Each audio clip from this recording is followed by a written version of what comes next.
দয়াল রহমান কে পারে বুঝিতে তোমার শান। মা বাপ সারা পিতা আদম বানাইলেন নিজ হাতে, পিতা ছাড়া পুত্র ঈসা মারিয়ামের কোলেতে। কে বা বড় কারিগর, কার বা বড় শান, কে পারে বুঝিতে তব শান। শ্রদ্ধেয় সুযোগ্য আজকের সবার সভাপতি, উপস্থিত আকাশে তারকা সাদৃশ্য আলেম ওলামা বৃন্দ, সামনে আমার দিনদার ইমানদার মুমিন ভাই সকল, পর্দা থেকে শুননেওয়ালি মোমেনা মা ও বোনেরা, প্রশংসা, গণগান, গণকীর্তন, স্তব, স্তুতি, ভালোবাসা, তাকদীর, হায়াত, মত, রুজি, জান্নাত, জাহান্নাম, ফুলসিরাত, সুখ দুঃখ সবকিছুর মালিক আল্লাহ, যে মহান মুনিব, আহকামুল হাকিমিন, আজকে আমাদেরকে বিভিন্ন এলাকা, গোত্র, বংশ, জাতি, ধর্ম, বয়স, বর্ণ নির্বিশেষে এক জামিয়া কেন্দ্রিক আয়োজিত মাহফিলে আমাদেরকে হাজির করেছেন। আজকে 2025 সালের নভেম্বরের 19 তারিখ বুধবার দিবাগত রাত্রিতে মুর্শিদাবাদের চিন্তামণি ফতেপুর মাদ্রাসার ময়দানে হাজির করেছেন। এর জন্য আমরা সেই মাবুদের দরবারে একবার শুকরিয়া করি, আলহামদুলিল্লাহ। দরুদ ও সালাম বর্ষিত হোক আখিরি পয়গম্বর নবী মুহাম্মদুর রাসূলুল্লাহ সাল্লাল্লাহু আলাইহি সাল্লামের উপর। আল্লাহুম্মা আমিন, আল্লাহুম্মা সাল্লি আলাইহি, আল্লাহুম্মা বারিক আলাইহি। আমি আপনাদের সামনে গ্রন্থ মুকুট আল কোরআন থেকে কয়েকটি আয়াত তেলাওয়াত করেছি, আর এইগুলোকে সামনে রেখে খুব স্বল্প সময়ে কয়েকটি কথা বলবো বলে নিয়ত করেছি। যদি আমার মাবুদ আমাকে তৌফিক দেন তো আমা তৌফিকি ইল্লা বিল্লাহি আলাইহি তাওয়াক্কালতু ওয়া ইলাইহি উনীব। কিন্তু আমার বক্তব্য শুরু করার আগে কয়েকটি কথা বলছি। এক নম্বর, প্রথম মা বোনদেরকে বলছি, আপনারা অন্তত খুব একটু স্বল্প সময়, বেশি সময় নিচ্ছি না, মাত্র একটা দুটা ঘন্টা কি 4-5টা ঘন্টা ওয়াজ নসিহত শুনতে এসেছেন, এই টাইমটা খালি মুখ বন্ধ রাখেন। সারা জীবন তো মুখ চালিয়ে গেলেন, তা আজকের জন্য এই 2-1 ঘন্টা মুখটা বন্ধ রাখেন, কানটা খোলা রাখেন। আমি আল্লাহর উপরে ভরসা করে আশা করছি কিছু পাবেন। পুরুষদেরকে বলছি, মাশাআল্লাহ জমে বসেছেন, কিন্তু যে কটা দাঁড়িয়েছেন পায়ে ধরছি, বসে যান। তোদের খুঁড়ে সালাম, তোরা যে খুব খচ্চর এটা আমি বুঝে নিয়েছি, আমি পারবো না, তোদেরকে বাপ বলছি, তোরা বস। আর চামড়া যদি ভালো থাকে তো এখান থেকে কেটে পড়, ভালো বাপের বেটা হস্তে এখান থেকে কেটে পড়। তোদের লজ্জা শরম হায়া বিক্রি করে দাঁড়িয়ে আছিস তোরা, এত চামড়া মোটা এখানে দাঁড়িয়ে আছে বেয়াদব। ইসলামী মজলিসে এসেছে, এতটুকু কাণ্ডজ্ঞান নেই যে আমাকে এখন কি করতে হবে। শতাধিক লোক বসে আছে, ও একা বাঁদরের মতো দাঁড়িয়ে আছে। মা বাপ শিক্ষা দেয়নি, ভালো ফ্যাক্টরির মাল নয় এগুলো, বেয়াদব ফ্যাক্টরির মাল সব। আসছে আর ওখানে এসে হুজ্জু মেরে দাঁড়িয়ে আছে। এতটা ময়দান খালি আছে, যথেষ্ট পরিমাণে ব্যবস্থা করেছে কমিটি। মাথার উপরে দাঁড়িয়ে থাকা এত বড় বেয়াদব, লজ্জা শরম হায়াকে সরিয়ে রেখে দিয়েছে, কমন সেন্স নাই। মোহতারাম ভাই, আজিজ ও বুজুর্গ দোস্ত, আমি আপনাদের সামনে যে বিষয়টা নিয়ে বলেছি, এটাকে আল্লাহ বলেছেন কঠিন খবর, নাবাইল আজিম। এটা আল্লাহর ভাষা, আমার ভাষা নয়। শুধুমাত্র ভূমিকাটা একটু আপনারা আমার সঙ্গে সাথ দেন, তারপরে যদি মন না চাই জালসা না। এরা দাঁড়িয়ে আছে, মাথা এতটা বসালাম, এরা করে বসেনি। ওই কেন দাঁড়িয়ে, কেন কি হয়েছে? কি প্রয়োজন ওখানে দাঁড়িয়ে আছে? এখনো দাঁড়িয়ে আছে, কি প্রয়োজন এখানে দাঁড়িয়ে? এখানে কমিটির লোক আছে, ওদের কাজ আছে, কাজের জন্য বসে আছে। ও মনে হয় বুঝতে পারেনি যে আমাকে এতক্ষণ বলেছে। আজকে কি বার ওটাই খেয়াল নেই।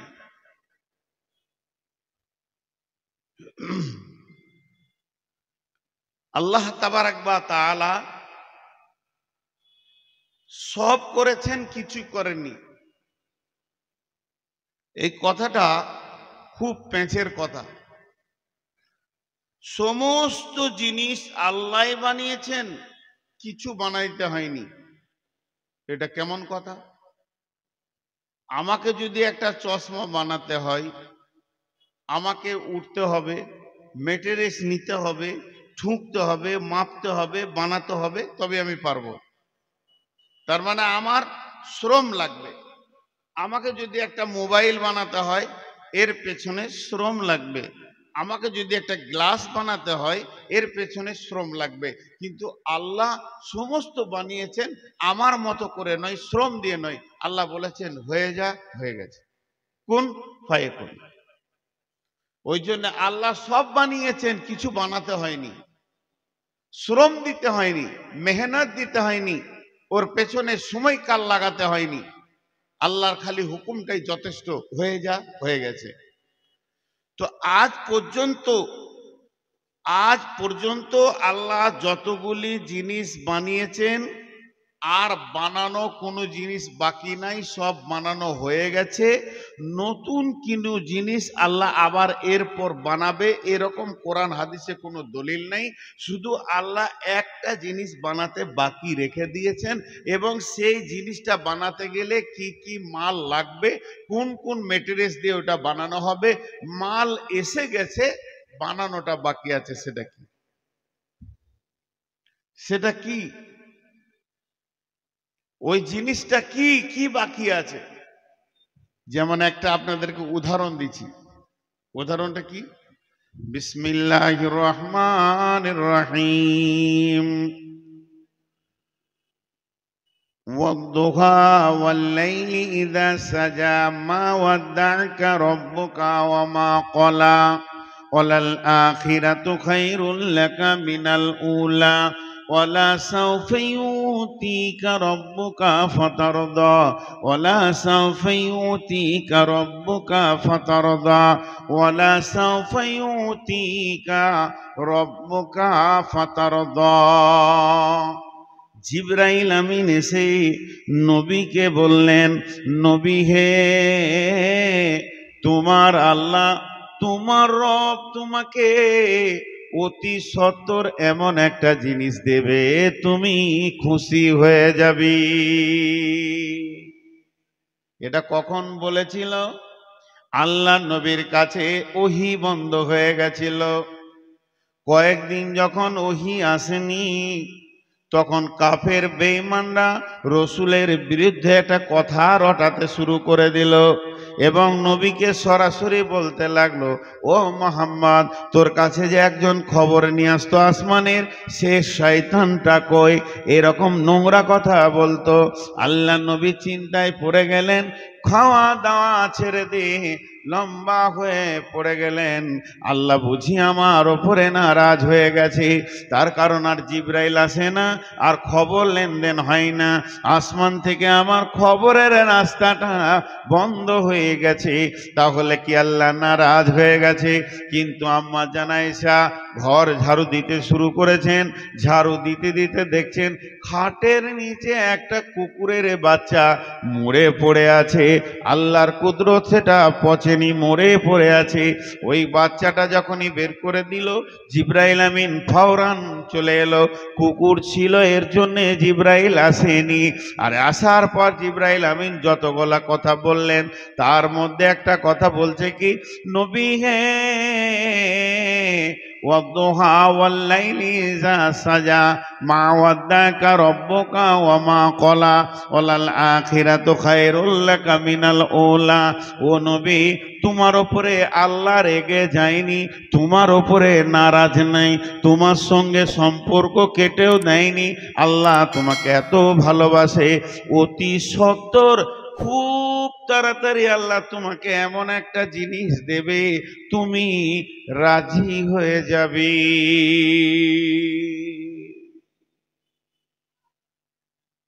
এমন একটা জিনিস আল্লাহ দেবে যে তুমি রাজি হয়ে যাবে। জিনিসটার নাম বলল না। আজও পর্যন্ত কোরআন হাদিসে কোথাও এর দলিল আসেনি যে এই জিনিসটা আল্লাহ রসুলকে দিয়েছিলেন। রসুল তো চলে গেল।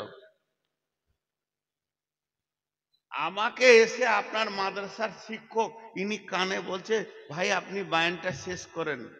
বায়ান শেষ হলে আপনাকে সভাপতি সাহেব এমন একটা জিনিস দেবে, আপনি খুশি হয়ে যাবেন। তাহলে আমার জন্য কিছু কিনে এনেছে। আমার বায়ান শেষ হলো, আমি নামলাম, খাওয়া হলো, গাড়িতে উঠছি, চারিদিকে তাকাচ্ছি, মাল আসছে কই? ওই যে আমার কানে কানে বললে, আর কানে কানে বলে আমার দিলটাকে বিগার ধরিয়ে দিলে তুই একটা মাল পাবি, তা আসছে কই? ডানে বামে তাকিয়ে যখন মাল পেছি না, গাড়িতে উঠে বাড়ি চলে গেলাম। আজও পর্যন্ত খবর নেই। ফতেপুরে কমিটি বলতে পারবে না, শিক্ষক বলতে পারবে না যে সভাপতি সাহেব আমাকে কিছু দিয়েছেন। তো আল্লাহর ব্যাপারটা তাই হয়েছে, কই রসুলকে কি দিয়েছেন এর কোনো খবর নেই। কিন্তু বন্ধুরে, তাফসীরের মধ্যে লেখছে আল্লাহ যে বলেছেন, নবী হে, তোমাকে আমি অতি সত্বর খুশি করে দিব। এটা কি করবে? এই সংবাদটা শুনলে আমাদের আনন্দিত হবে। আল্লাহ তাবারাক ওয়া তাআলা এই কথাটা বলেছেন, এর মানে মুফাসসিররা বলতে চাইছেন ওটা পৃথিবীর কথা বলেননি, কিয়ামতের দিন আল্লাহ নবীকে আল্লাহ আনন্দিত করে দেবেন ওর উম্মতকে জান্নাতে দিয়ে। এটা আমাদের জন্য সুসংবাদ। আমার নবী বলবে, উম্মতি উম্মতি, আল্লাহ বলবে তোকে আজকে খুশি করব বলেছিলাম, সেই দেওয়াটা বাকি আছে, চল তোর উম্মতকে জান্নাতে দিয়ে খুশি করে দেবো। এটা লম্বা কথা আছে, এটা উদাহরণ দিলাম। তেমনি আল্লাহ যত যা বানিয়েছেন, বানানোর কাজ শেষ। আল্লাহর ফ্যাক্টরি তার নতুন কিছু বানছে না বা বানানো হচ্ছে না, সেরকম কোনো দলিল নেই। খালি কিছু কটা বাঁদর বানাচ্ছে আল্লাহ, এই যে বাঁদর দাঁড়িয়ে আছে, এইগুলো আল্লাহ করে দেবে।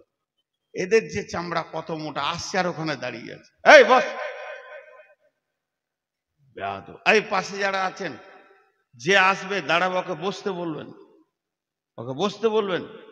ও তো জানে না যে বসতে হয়, বাপ মা শিখায়নি, এখানে বসবে কেন? তো তাহলে আল্লাহর বানাতে কি বাকি আছে?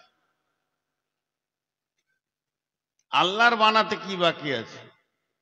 বিসমিল্লাহির রহমানির রহিম। ওয়ায়াকুলুনা মাতা হাযাল ওয়াদু ইন কুনতুম সাদিকিন। কুল ইন্নামাল ইলমু ইনদাল্লাহি ওয়া ইন্নামা আনা নাযীরুম মুবিন। সমস্ত কাফের বেঈমান যারা ছিল রসুলকে প্রশ্ন করত, নবী হে, তুমি বলে দাও ওই কঠিন দিনটা কবে? তুমি যে বারবার বলছো কিয়ামত হবে, কিয়ামত হবে, কিয়ামত হবে, তো সেই কিয়ামতের দিনটা কবে, কোন তারিখে হবে? আল্লাহ বললেন, নবী হে, তুমি বলে দাও ইন্নামাল ইলমু ইনদাল্লাহ, ওই কিয়ামত কবে হবে, কোন সময়ে শুরু হবে, কিভাবে শুরু হবে, এগুলো তো আল্লাহর কাছে রয়েছে। এই জ্ঞানটা একমাত্র আল্লাহ ছাড়া কেউ জানে না। ওয়া ইন্নামা আনা নাযীরুম মুবিন, আমি শুধু তোমাদেরকে ভয় দেখাতে এসেছি।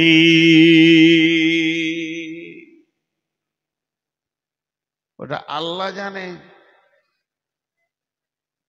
ওটা আল্লাহ জানে কিয়ামত কবে হবে। ভাই আমাকে 5টা মিনিট টাইম দেন আপনারা, 5টা মিনিট আমি মেন জায়গায় যাই, এইটুকু সময় চাইছি। কিয়ামত হবেই, আর বেশি দূর নাই, কিন্তু কবে হবে, কিভাবে হবে, এর পুরো জ্ঞানটা আল্লাহর কাছে আছে, মানুষের কাছে নাই। মানুষের কাছে এর ইলম নাই। বিশ্ব নবীও জানতেন না। বিশ্ব নবী এতটা বলেছেন, শুক্রবার হবে, 10 তারিখে হবে মুহররম মাসে, কোন সাল এটা বলতে পারেননি। কিয়ামতের নাম কিয়ামত, কিয়ামতের নাম মাহশার, কিয়ামতের নাম ইয়াউম, কিয়ামতের নাম ইয়াউমুদ্দিন, কিয়ামতের নাম ইয়াউমুল আযীম, কিয়ামতের নাম ইয়াউমুল ফসল, কিয়ামতের নাম সাআলা। কিয়ামতকে বোঝানো হয়েছে হাক্কা, কিয়ামতকে বোঝানো হয়েছে কারিয়া, কিয়ামতকে বোঝানো হয়েছে নাবাইল আযীম, কিয়ামতকে বোঝানো হয়েছে সাআত, কিয়ামতকে বোঝানো হয়েছে ইয়াম, কিয়ামতকে বোঝানো হয়েছে গাসিয়া।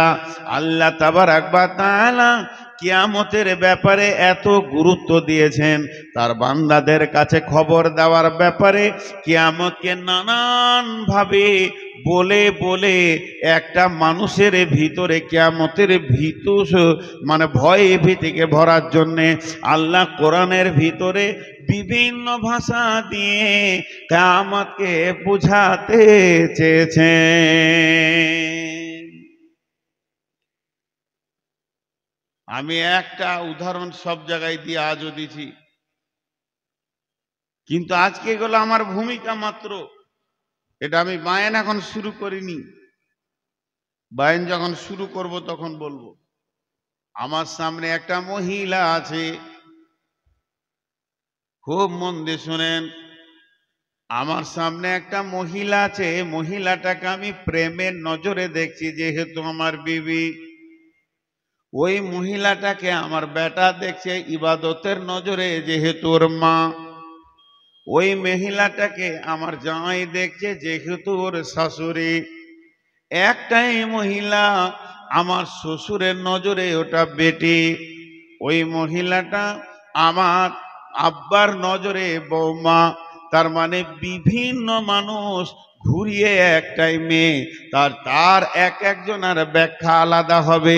অতএব কিয়ামত তো কিয়ামতই, কিন্তু আল্লাহ বিভিন্ন ভাবে বুঝিয়েছেন। কখনো সালা বলেছেন, কখনো কারিয়া বলেছেন, কখনো হাক্কা বলেছেন, কখনো বলেছেন নাবাইল আযীম। এর জন্য আল্লাহ তাবারাক ওয়া তাআলা নবীকে বলছেন, নবী হে আম্মা ইয়াতাসাআলুন।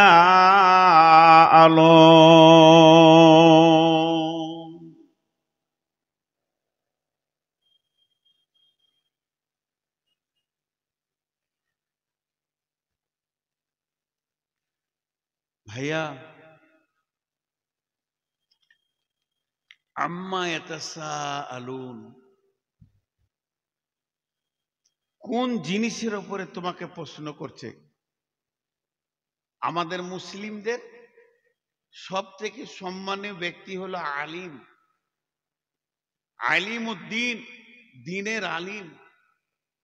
তার থেকে যারা দিগ্গজ পণ্ডিত, তাদেরকে আমরা সম্মানী ভাষাতে ডাকি শায়েখ। শায়েখ মানে জ্ঞানের বয়োবৃদ্ধ, আমাদের গুরুজন। আর ইহুদি নাসারাদের যারা আলিম, ইহুদি নাসারাদের যারা আলিম, তাদেরকে বলা হয় পোপ। পোপ। আর ওদের সম্মানী নাম হচ্ছে যারা দিগ্গজ পণ্ডিত, ওদেরকে বলে পাপায়ে আজম। পাপায়ে আজম, এটা সম্মানী ডাক। তো একটা পোপ, পোপকে আরবিতে বলে হিব্র, আরবিতে বলে হিব্র। এই পোপ আল্লাহ রসুলকে প্রশ্ন করছেন। ওরা প্রশ্ন করতো কি উদ্দেশ্যে? যে নবী মোহাম্মদ সাল্লাল্লাহু আলাইহি সাল্লামের মাথাটাকে বিগার লাগিয়ে দেব, ইসলামকে আর বুনিয়াদ দিয়ে এর প্রতিষ্ঠিত করতে দিব না। মানুষ মানুষের মাথার মগজের বিগার লাগাতে পারে, এত কুবুদ্ধি আছে মানুষের। একটা উদাহরণ দিচ্ছি, এই আমার হাতে এটা মোবাইল ভিভো প্রো 19। এখন আমি একটা দোকানদার, আপনি আমার দোকানে এসছেন, তা আমি বলছি মোবাইলটা ভালো, সব ভালো, হার্ড ডিস্ক ভালো, এর চিপ মেমোরি অনেক ভালো, ভালো ভালো ভালো ভালো ভালো ভালো 20 মিনিট আপনার পেছনে দিলাম, এরকম দাবি মোবাইল নাই। শেষ কেলে বলছি কিন্তু মোবাইলটা একটা, আর কিছু বললাম না, কিন্তু মোবাইলটা একটা। তখন আপনার মনটা বলছে কি রে, খারাপ আছে না ভালো আছে, কি বলছে, খারাপ আছে না ভালো আছে, আর লিলে নেই। তো আল্লাহ রসুলের ব্রেনটাকে নষ্ট করার জন্য তারা উল্টা পাল্টি প্রশ্ন করত, ডানে বামে প্রশ্ন করত, যে প্রশ্নতে আল্লাহ রসুলের মাথার বিগার নিয়ে নেই। যেমন একটা প্রশ্ন আপনাদেরকে বলছি, যা আল হিব্র, যা আল হিব্র ফাসআলা রাসূলুল্লাহ সাল্লাল্লাহু আলাইহি ওয়াসাল্লাম সাল্লামা ইয়া মুহাম্মদ হাল তাদরি কদরুল্লাহ।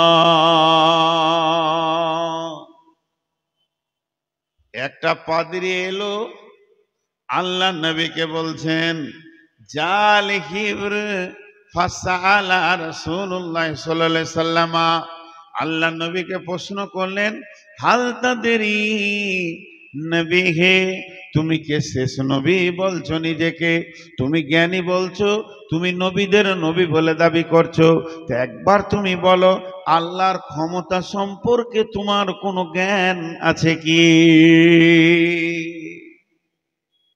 কাকে বলছে?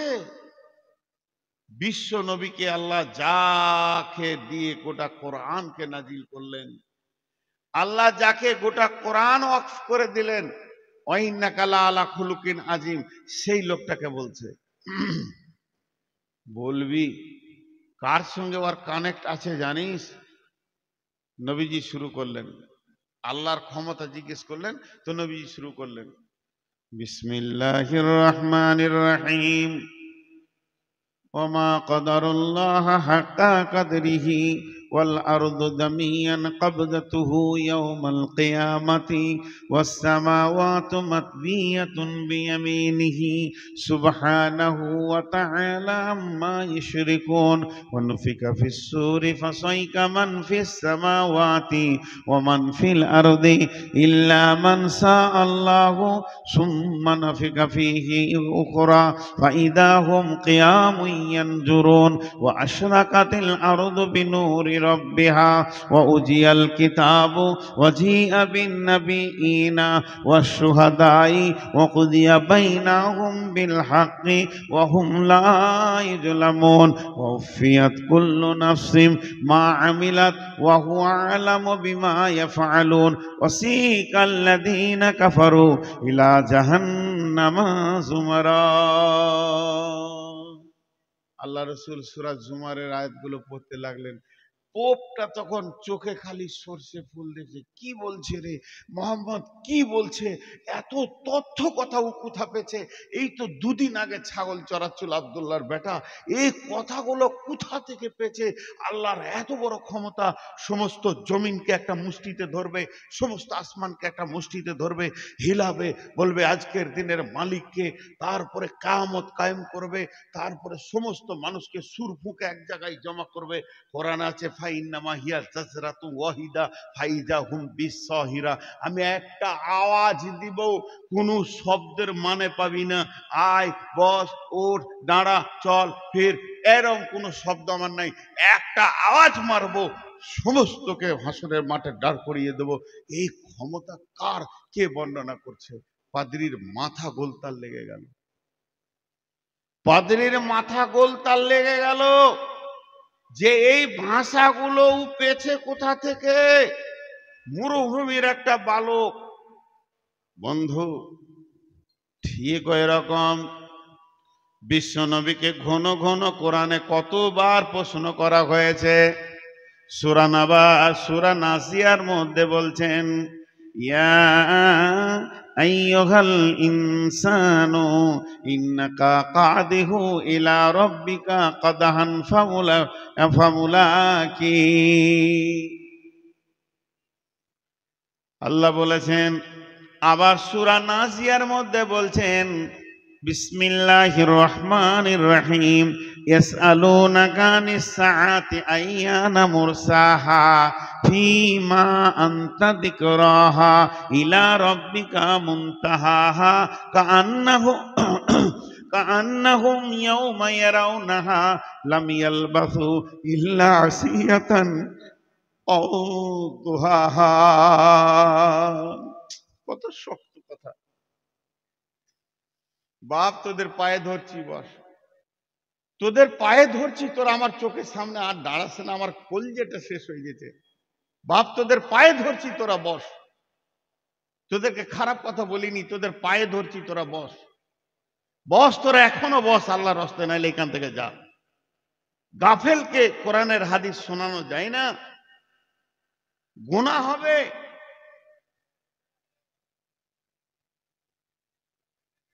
আরে ভাই, তোদের যে পায়ে ধরছি, তোদের বিবেকটা কি বলছে? বিয়ে বাড়ি পেয়েছি সেটাকে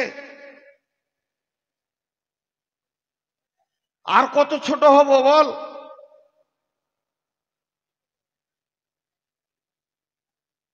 আরে ওখানে এখনো দাঁড়িয়ে আছিস কেন তুই? ওই সাদা প্যান্ট ধরে জুতি ওকে লম্বা করে দেওয়া দরকার। হ্যাঁ, জুতো বলেছি বসে গেল, জুতো বলেছি আর বসে গেল, মানে একদম পাক্কা ছোট লোকের বাচ্চা ওটা। ভাই বলছি পায়ে ধরছি, তখনও বসছে না।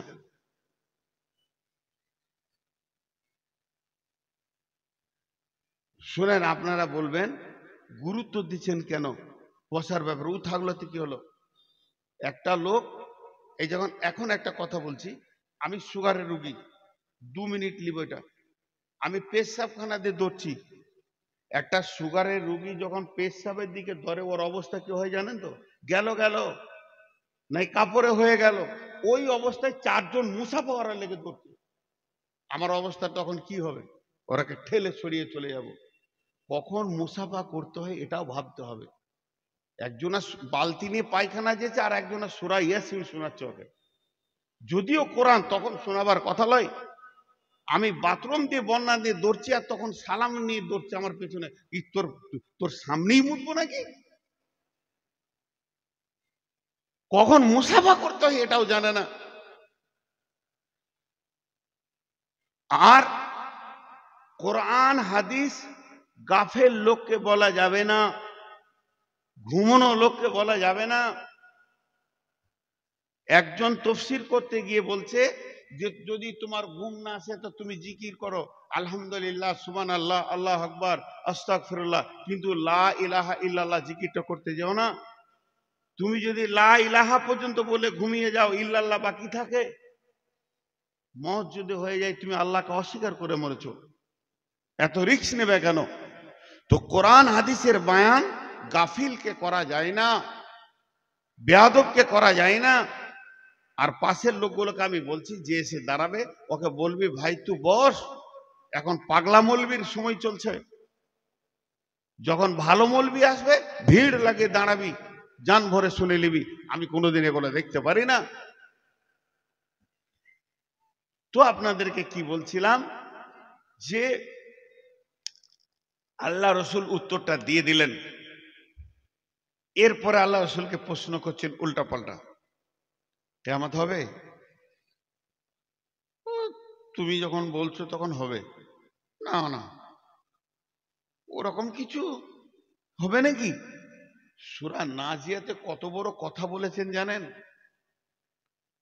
আল্লাহ নবী যখন কিয়ামতের কথা বলতে শুরু করলেন, তখন বেঈমানরা এসে নবীজিকে বলছেন, বিসমিল্লাহির রহমানির রহিম, ওয়ান নাসিয়াতি গারকা ওয়ান নাসিতাতি নাসতা ফাসসাবিহাতি সাবহা فالسابقات سبقا فالمدبرات أمرا يوم ترجف الرادفة تتبعوها الرادفة قلوب يومئذ واجفة قلوب يومئذ واجفة أبصارها خاشعة। আল্লাহ তাবারাক ওয়া তাআলা বলছেন, ওদেরকে যখন বলা হলো যে আমার এমন যেমন ট্রেনিং করা ফেরেশতা আছে, পানিতে ডুবলেই যেমন মাছ নিয়ে চলে আসবে, তোমাকে কাউকে লাগবে না, ওই রকম ডুববে মানুষের ভিতরে আত্মাকে টেনে হিচড়ে বার করবে।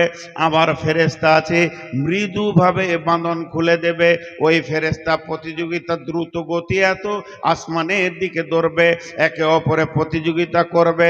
ওরা আমার হুকুম বহনকারী, ওরা আমার হুকুম বহনকারী। ডানেতে কাঁদিবে মাতা, বামেতে পরম পিতা, পদতলে প্রেয়সী অঝর নয়নে। আত্মীয় স্বজন কাঁদবে, তার ভিতরে এসে আত্মাটাকে টেনে বের করে নিয়ে চলে যাবে। এমন ও ব্যক্তি, ও আমার হুকুম ছাড়া পৃথিবীর কোনো চোখের পানি ওর দিলকে প্রভাব করতে পারে না। আজরাইল, আজরাইল জীবনে যতগুলো কাণ্ড করেছেন, যতগুলো মার্ডার করেছেন, আজরাইলের দিল একবারও কাঁপেনি। কারণ আতুর ঘরে বাচ্চাটা শুয়ে আছে, মাত্র 10 মিনিটে 1 ঘন্টার বাচ্চা মাকে নিয়ে চলে গেছে। আজরাইল একবার ভাবে না যে মাসুমটা এতিম হয়ে গেল। লোকমান হাকিম পানিতে ভাসছে ওর মা, আর ওই ভাসা তক্তার উপরে যেতে রয়েছে, আর লোকমান মহাসমুদ্রে ভাসতে রয়েছে, ওর মাকে নিয়ে চলে গেল আজরাইল। সাদ্দাতকে জান্নাতে ঢুকতে দেওয়া হয়নি। ঘোড়াতে একটা পা, লাগাম একটা পা, কড়া ধরে আছে, মধ্যস্থ অবস্থায় আজরাইল টেনে নিয়ে চলে গেছে। আল্লাহ বলছে, জানিস কি, আমার হুকুম বহনকারীরা তোকে 1 মিনিট আগে পিছে করতে দিবে না। ওলে কুল্লি উম্মাতিন আদাল হাত্তা ইযা আদালুহা লা ইস্তাখিরুনা সাআতাও ওয়া লা ইস্তাকদিমুন। আমার ব্যাপারে বেশি প্রশ্ন চালিয়ে যাচ্ছিস। ইয়াসআলুনাকা আনিস সাআতি আইয়ানা মুরসাহা। নবী হে, একবার বলে দাও সে কিয়ামতটা কবে হবে। ফিমা আনতা মিন যিকরাহা। হে নবী, কিয়ামতের সম্পর্কে তোমার কোনো জিকির নাই, সেই জায়গায় তুমি কি বলবে না বলবে এটা তোমার বলার কিছু নাই। কিয়ামত তো আমার হাতে, আমি বুঝি। কিন্তু শুনে নাও, ওদেরকে উত্তর দাও, ইলা রব্বিকা মুনতাহাহা। তোরা যারা আমাকে প্রশ্ন করতে এসেছিস, তোদের রবের কাছেই রয়েছে কিয়ামত কবে হবে। বেশি বান্দরামো করিস না। কিয়ামতের কতগুলো মাল জমা করেছিস বল, শোন সেই দিনটা কেমন হবে। ইয়াউমা ইয়ারাউনাহা, ইয়াউমা ইয়ারাউনাহা লাম ইয়ালবাসু ইল্লা আশিয়াতান আও দুহাহা। 70 বছর পর তুই মরেছিস, 80 বছর পর তুই মরেছিস, 50 বছর পর তুই মরেছিস, এত লম্বা জিন্দেগি পেলি। আর যখন কিয়ামতের মাঠে উঠবি, আল্লাহর সামনে বলবি, ইল্লা আশিয়াতান আও দুহাহা। আমি দুনিয়াতে একটা সকাল কিংবা একটা সন্ধ্যা ছিলাম। তোর কি বিয়ে হয়নি? না না। ছেলে পেলে বলে না না। আরে মা আমার, বোন আমার, তোমার প্রসব যন্ত্রণাতে কত কষ্ট পেয়েছো। তুমি 8টা ছেলের মা, মা অস্বীকার করে দেবে। আমি একটা সকাল একটা সন্ধ্যা পৃথিবীতে ছিলাম। আমি পুবার, আমার গ্রামের নাম, ওখান থেকে চিন্তামণি ফতেপুরের নামে গাড়িটা আমি ছেড়েছি। আমার গাড়ি দ্রুত গতিতে এখানে পৌঁছিয়েছে, মধ্যখানে শুধু একটা কাপ চায়ের জন্য দাঁড়িয়েছি। এটা আমার নয়, ওটা আমার জীবন নয়, ওটা আমার বাড়ি নয়, ওটা আমার ঘর নয়, ওটা আমার যুগ নয়, ওটা আমার শতাব্দী নয়, ওটা আমার বছর নয়, ওটা আমার দিনকাল নয়, মাস সপ্তাহ নয়, মাত্র 2-5টা মিনিট দাঁড়িয়েছিলাম। তেমনি বলবে, আমি মায়ের পেট থেকে কিয়ামত পর্যন্ত উঠেছি মাত্র দুনিয়াতে ইল্লা আশিয়াতান আও দুহাহা। একটা সকাল কিংবা একটা সন্ধ্যা আমি থেকেছি।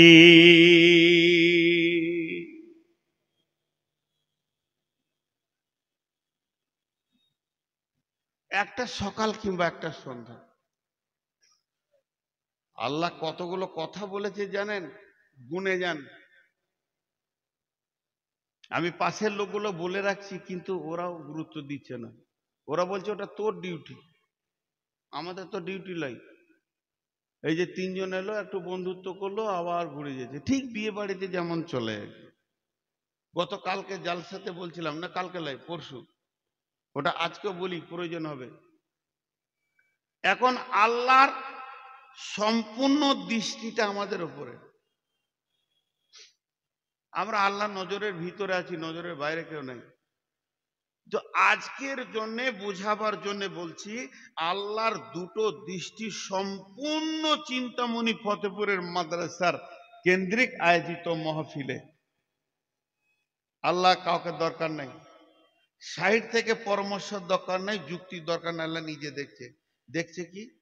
নূর মোহাম্মদ বকছে, এগুলো লোক শুনছে। ও আবার দিলের খবর জানে, কে দিল থেকে শুনছে, এগুলো লোক শুনছে। কমিটিরা সব ব্যস্তর মধ্যেই আছে, যার যার ডিউটি করছে। হ্যাঁ, আর মেলার দিকে যে আল্লাহ নজরটা দিয়েছে, কোরআন হাদিস ছেড়ে তোরা এখানে করছিস, ওটাও লেখা হচ্ছে, ওটাও লেখা হচ্ছে। এত মেলাতে ভিড়, জলসাতে কেউ নাই, এটা লেখা হচ্ছে। আল্লাহ আজকের রিপোর্টটা কি করছে এবার চিন্তা করেন। আজকে রিপোর্টটা যে ছেলে পেলের হাতে বাঁশি দিয়েছে, তোরা বাজা, ওর বাপের বিয়ে হয়েছে, বাজা। আহা, সুখ তো উইল উঠছে। ওর মতো সুখে কে আছে বলেন? আজকে বাঁশি বাজিয়ে ও শান্তি করছে। যারা মেলাতে আছে ওরা মনে মনে বলবে, ফতেপুরে জালসাতে যে আনন্দটা পেয়েছি, আহা, এরকম আর কোনোদিন পাইনি। এইখানে যারা আছে ভাইরা আমার, আল্লাহ তাবারাক ওয়া তাআলা বলছেন, যখন একটা সকাল সন্ধ্যা তুই নিজে বলবি। এবার আল্লাহ চ্যালেঞ্জ গুলা শুনেন। আলাম নাজআলিল আরদা মিহাদা ওয়াল জিবালা আওতাদা ওয়া খালাকনাকুম আজওয়াজা ওয়া জাআলনা নাওমাকুম সুবাতা ওয়া জাআলনাল লাইলা লিবাসা ওয়া জাআলনান নাহারা মাআশা ওয়া বানাইনা ফাওকাকুম সাবআন সিদাদা وجعلنا سراجا وهاجا وانزلنا من المعصرات ماء ثجاجا لنخرج به حبا ونباتا وجنات الفافا।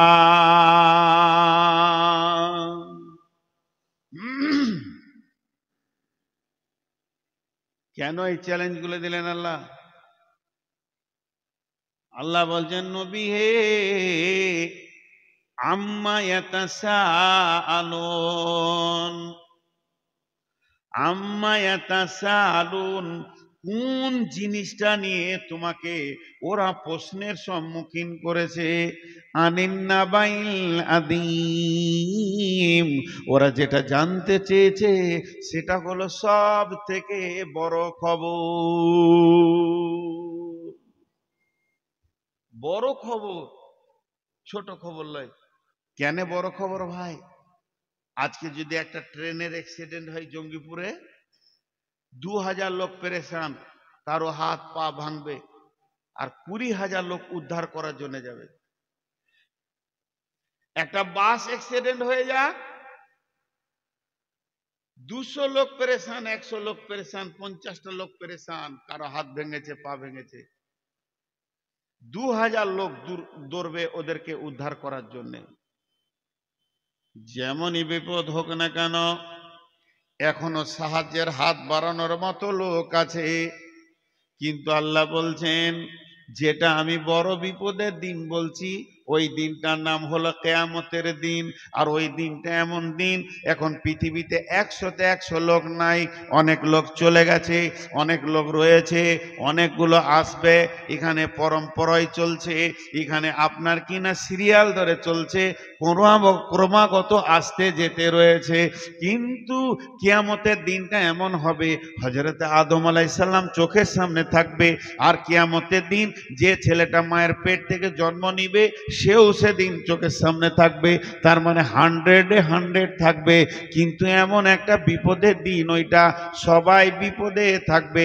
আদম বলবে নাফসি নাফসি, হুদ বলবে নাফসি নাফসি, শীষ বলবে নাফসি নাফসি, মুসা বলবে নাফসি নাফসি, ঈসা বলবে নাফসি নাফসি, দাউদ বলবে নাফসি নাফসি, সুলাইমান বলবে নাফসি নাফসি, হুদ মানে সলেহ বলবে নাফসি নাফসি, সবাই বলবে নাফসি নাফসি। শুধু একজনের ভিতরে বলবে উম্মতি উম্মতি। তার মানে নবীরা যদি নাফসি বলে, আপনি কি বলবেন, আমি কি বলবো? সেই দিন এমন একটা বিপদের দিন, আপনার ডাম্পার নয়, বড় ট্রাক নয়, বড় বাস নয়, মাত্র সাইকেল ভ্যান রিস্কার চাকাটা যদি ফেসে যায়, ঠেলে দিয়ে সাহায্য করার মতো কেউ থাকবে না যে একটু ঢালে তুলে দিই। আল্লাহ বলে দিয়েছেন ওই দিনে যতগুলি লোক হাজির থাকবে সবাই পেরেশান থাকবে। যদি দাউদ সুলাইমান থাকে তো নিজেরটা একবার ভেবে দেখ কোন অবস্থায় থাকবি। আর ওই পেরেশানিতে 100-তে 100 জন থাকবে, কেউ কারো সাহায্য করবে না। আল্লাহ ক্লিয়ার বলে দিয়েছেন লা তামলিকু নাফসুন লিনাফসিন শাইআ ওয়াল আমরু ইয়াউমাইযিন লিল্লাহ। সেদিন এক অপরে কেউ কারো সাহায্য করবে না, সেদিন একমাত্র আল্লাহর হুকুম চলবে আর সবাই নাফসি নাফসি করবে। অতএব সেই দিনটা শুনে নাও, ওই দিনটাকে ছোট খবর বলিনি আমি, নাবাইল আযীম, সব থেকে বড় খবর। আল্লাযী হুম ফীহি মুখতালিফুন, কোন ব্যাপারে নবী হে তোমাকে কনফিউশন সৃষ্টি করছে, ইখতিলাফ করছে, উলঝান পয়দা করছে, দোদুল্য করে দিচ্ছে, তোমার ব্রেনকে নিয়ে মাথা খারাপ করছে। আনিন নাবাইল আযীম, সেই বড় খবর নিয়ে নবী হে তুমি বলে দাও কাল্লা সায়ালামুন সুম্মা কাল্লা সায়ালামুন, কাল্লা সায়ালামুন, নিশ্চয় একদিন তোরা জানতে পারবে, সুম্মা কাল্লা সায়ালামুন, নিশ্চয় তোরা একদিন জানতে পারবি।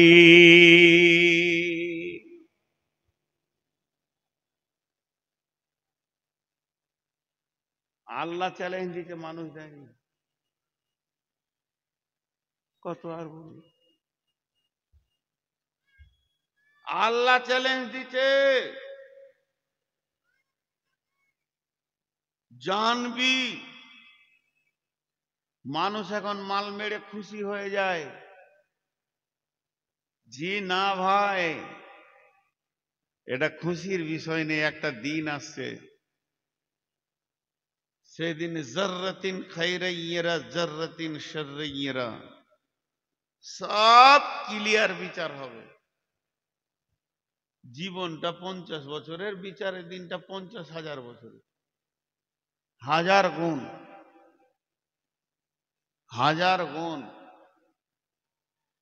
আল্লাহ বলছেন সূরা নাবাটা কেমন, কাল্লা সায়ালামুন সুম্মা কাল্লা সায়ালামুন ইন্না ইয়াউমাল ফাসলি কানা মিকাতা, ইন্না ইয়াউমাল ফাসলি কানা মিকাতা, ইয়াউমা ইনফাকু ফিস-সূরি ফাতাতুনা আফওয়াজা। মধ্যখানে 11টা আয়াত আমি পড়েছি, আগে পড়েছি, এখন আর পড়লাম না। কেন পড়লাম না? এই 11টা আয়াতে কি বলছেন আল্লাহ, আমি তোদের জমিনটাকে বানিয়েছি, আমি আসমান বানিয়েছি, আমি পাহাড়কে বানিয়েছি, আমি জোড়া জোড়া বানিয়েছি, আমি সূর্যকে বানিয়েছি, আমি রাত বানিয়েছি, আমি দিনকে বানিয়েছি, আমি আসমান থেকে বৃষ্টি দিই, তো জমিনগুলোকে ফসলে ডালি ভরে দিই, এত ক্ষমতা আমার।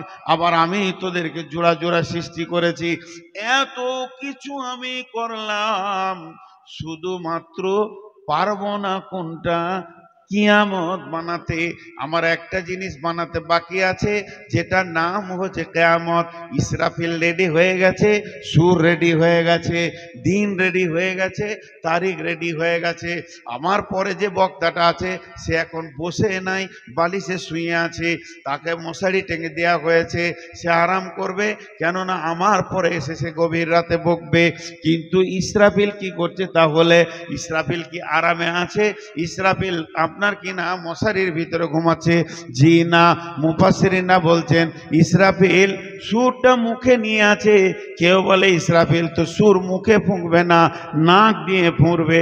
এই নাকের সঙ্গে তার সুরটা লাগানো আছে, আর তার গোড়ালিতে মানে পাছাটা রাখা আছে, হাঁটু দুটো মাটিতে লেগে আছে, আর এইভাবে সুর ধরে আছে।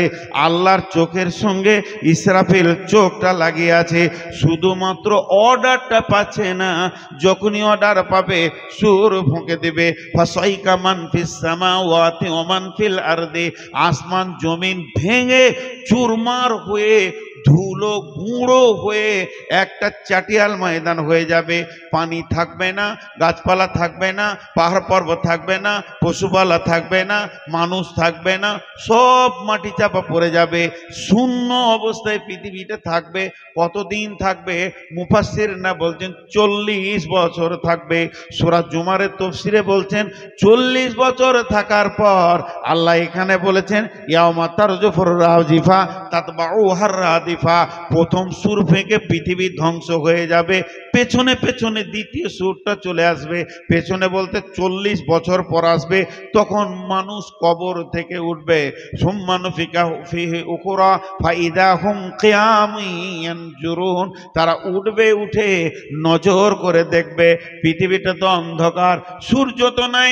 ইজাস সামাউন ফাতারাত ওয়া ইদাল কাওয়াকিবু ইনতাসারাত ইজাস শামসু কুব্বিরাত, সূর্য পড়ে গেছে, বিক্ষিপ্ত হয়ে গেছে, সূর্যের আলোকে টেনে নেওয়া হয়েছে, চন্দ্র বিক্ষিপ্ত হয়ে গেছে, তারকারাজি বলে আর কিছু নাই, সৌরজগৎ শেষ, দুনিয়া জগৎ শেষ, সব কিছু শেষ হয়ে গেছে। তাহলে কিয়ামতের ময়দানটা হবে আঁধার। আর কিয়ামতের ময়দানে যখন মানুষ উঠবে তখন আঁধার ছাড়া কিছু দেখবে না। তাহলে মানুষ আলো না থাকলে তো কাজ করতে পারে না।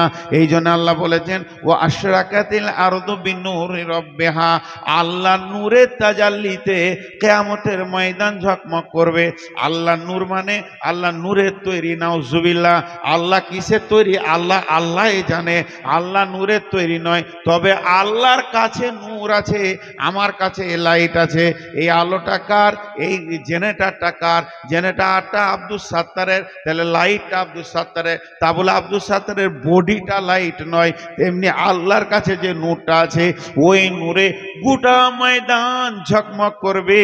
কিন্তু মুশকিল হলো ভাইরা, জিন নামে একটা প্রাণী আছে, আমাকে যদি দেখা দেয় আমি দেখতে পাবো, আমার পাশের লোকটা দেখতে পাবে না। এটা যদি আল্লাহ মাখলুক বানাতে পারে, ফেরেশতারাও জিন, ফেরেশতারাও হলো জিন।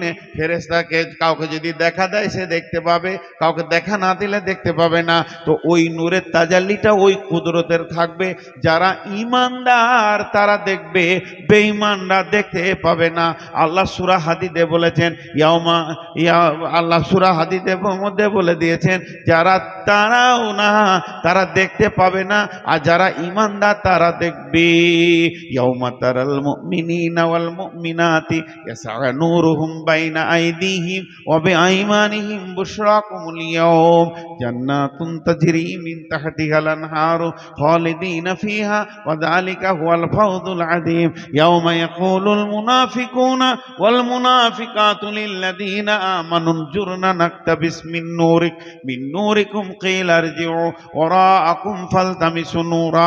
ওর মধ্যে মুনাফিক যারা থাকবে, বেঈমান যারা থাকবে, আঁধারে ঘুরঘুর করে বলবে ঈমানদারদের কাছে গিয়ে তোদের নূরে আমাদেরকে নিয়ে নে।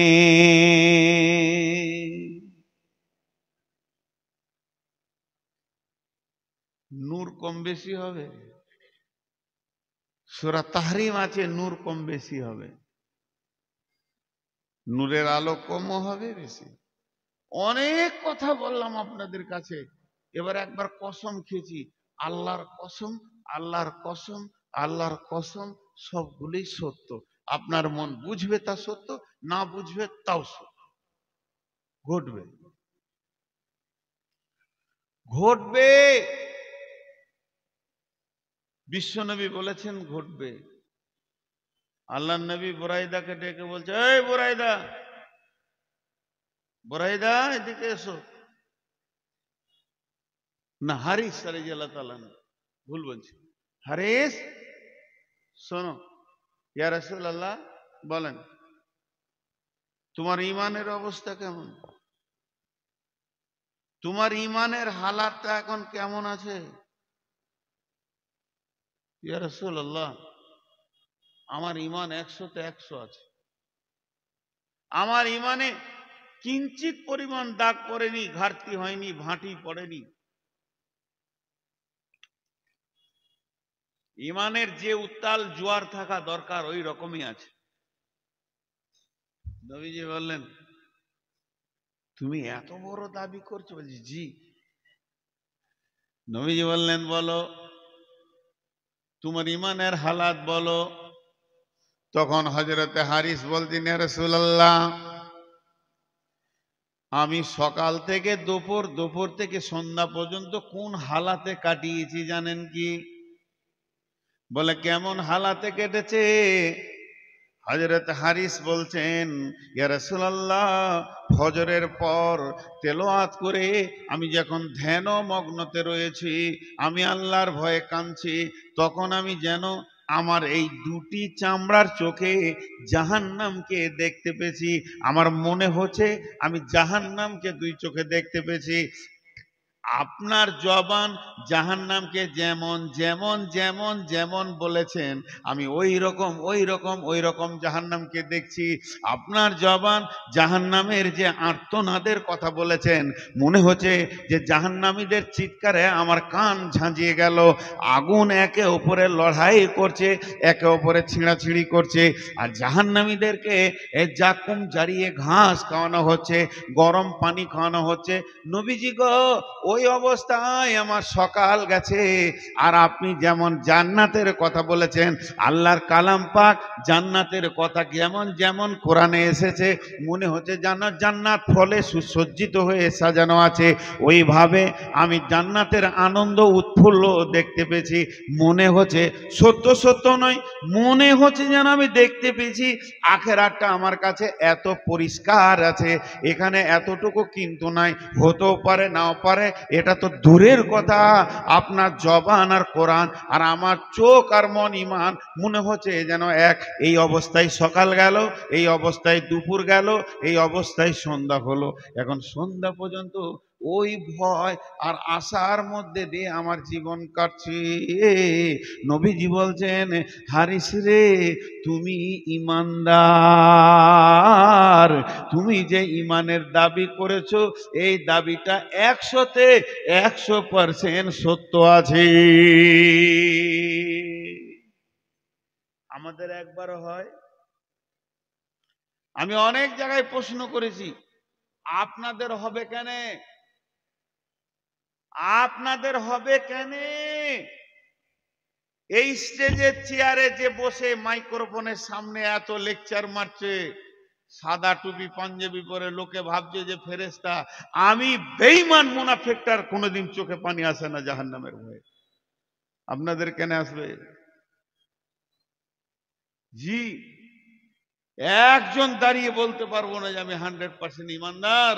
আমাকে এখন যদি আল্লাহ ডাকে তো আমি আনন্দিত আছি। জীবনের হিসাব কোনোদিন করিনি, কিয়ামতে কি হবে হিসাব করিনি। আমরা দুটো চোখ দিয়ে সারা পৃথিবীকে দেখলাম, আর লোকের ভুল দেখলাম, নিজের ভুল কোনোদিন দেখিনি। আর কে কি করেছে দিন রাত খালি হিসাব করেছি, এই করলো, ওই হারাম খেলো, ওই টাকা করলো, ছিল না, ওর বাপের কিছু ছিল না, শালা ভিক্ষা করে খেত, আজকে কোটিপতি হয়ে গেছে। লোকের কথা বলতে বলতে জিন্দগি শেষ করেছি, কিন্তু আমি কোন প্ল্যাটফর্মে আছি একবারও দেখিনি যে আমি 2 নম্বরে আছি না 1 নম্বরে আছি, আমার গাড়িটা কোথায় যাবে। সাহাবারা জেলা মাজমানেরা লোককে দেখতেন না, নিজেকে দেখতেন। হযরতে উমর কত বড় ডিগ্রি সম্পন্ন ব্যক্তি। হযরত উমরকে বলা হতো, হযরত উমরকে সাহাবীরা বলতেন মাওফাকুল ওয়াহি। মাওফাকুল ওয়াহি মানে কোরআন নাজিল যে হচ্ছে, ওহি যে আসছে, আয়াতগুলো যে গাঁথুনি দিয়ে দিয়ে, রচনা শৈলী দিয়ে দিয়ে কোরআনটা তৈরি হচ্ছে, তা এই মাওফাকুল ওয়াহি একটা সাহাবীকেই বলা হয়েছে, সেটা উমর। তার মানে উমরের জবান দিয়ে এমন কথা বের হয়ে গেছে, আল্লাহ কোরআনের আয়াত নাজিল করে দিয়েছেন এই কথার উপরে। এই রকম কয়েকটি আয়াত আছে, একটা আয়াত আপনাকে শোনাচ্ছি। আল্লাহর নবী যখন বাইতুল মুকাদ্দিস, যেটা ফিলিস্তিনে ঝামেলা চলছে, যে মসজিদটাকে নিয়ে, এইটাকে যখন কেবলাকে রহিত করে দেয়া হলো, ওইটা আগে কাবা ছিল, ওইদিকে মানুষরা সাজদা করত, ওই মুখে মানুষ নামাজ পড়তো, ওইটাকে বাতিল ঘোষণা করে দিয়ে মক্কাটাকে যখন কাবা করা হলো, আর মক্কাটা যখন কাবা হয়ে গেল, তখন বিশ্বনবী কাবার কাছে গিয়ে কোন দিকে নামাজ পড়বে এই নিয়ে চিন্তা করছে। পূব দিক থেকে পশ্চিমমুখে নামাজ পড়বো নাকি, কাবার পশ্চিম দিকে পূব মুখে পড়বো নাকি, উত্তর থেকে দক্ষিণ মুখে পড়বো না দক্ষিণ থেকে উত্তর মুখে পড়বো। তার মানে কাবার মসজিদটা চত্বরটা এমন, আপনি যে দিকে দাঁড়াবেন নামাজ হবে। সাহাবীদেরকে জিজ্ঞাসা করছে, ওগো তোমরা আমাকে বলো, আমি নবী মোহাম্মদ কোথায় নামাজ শুরু করব?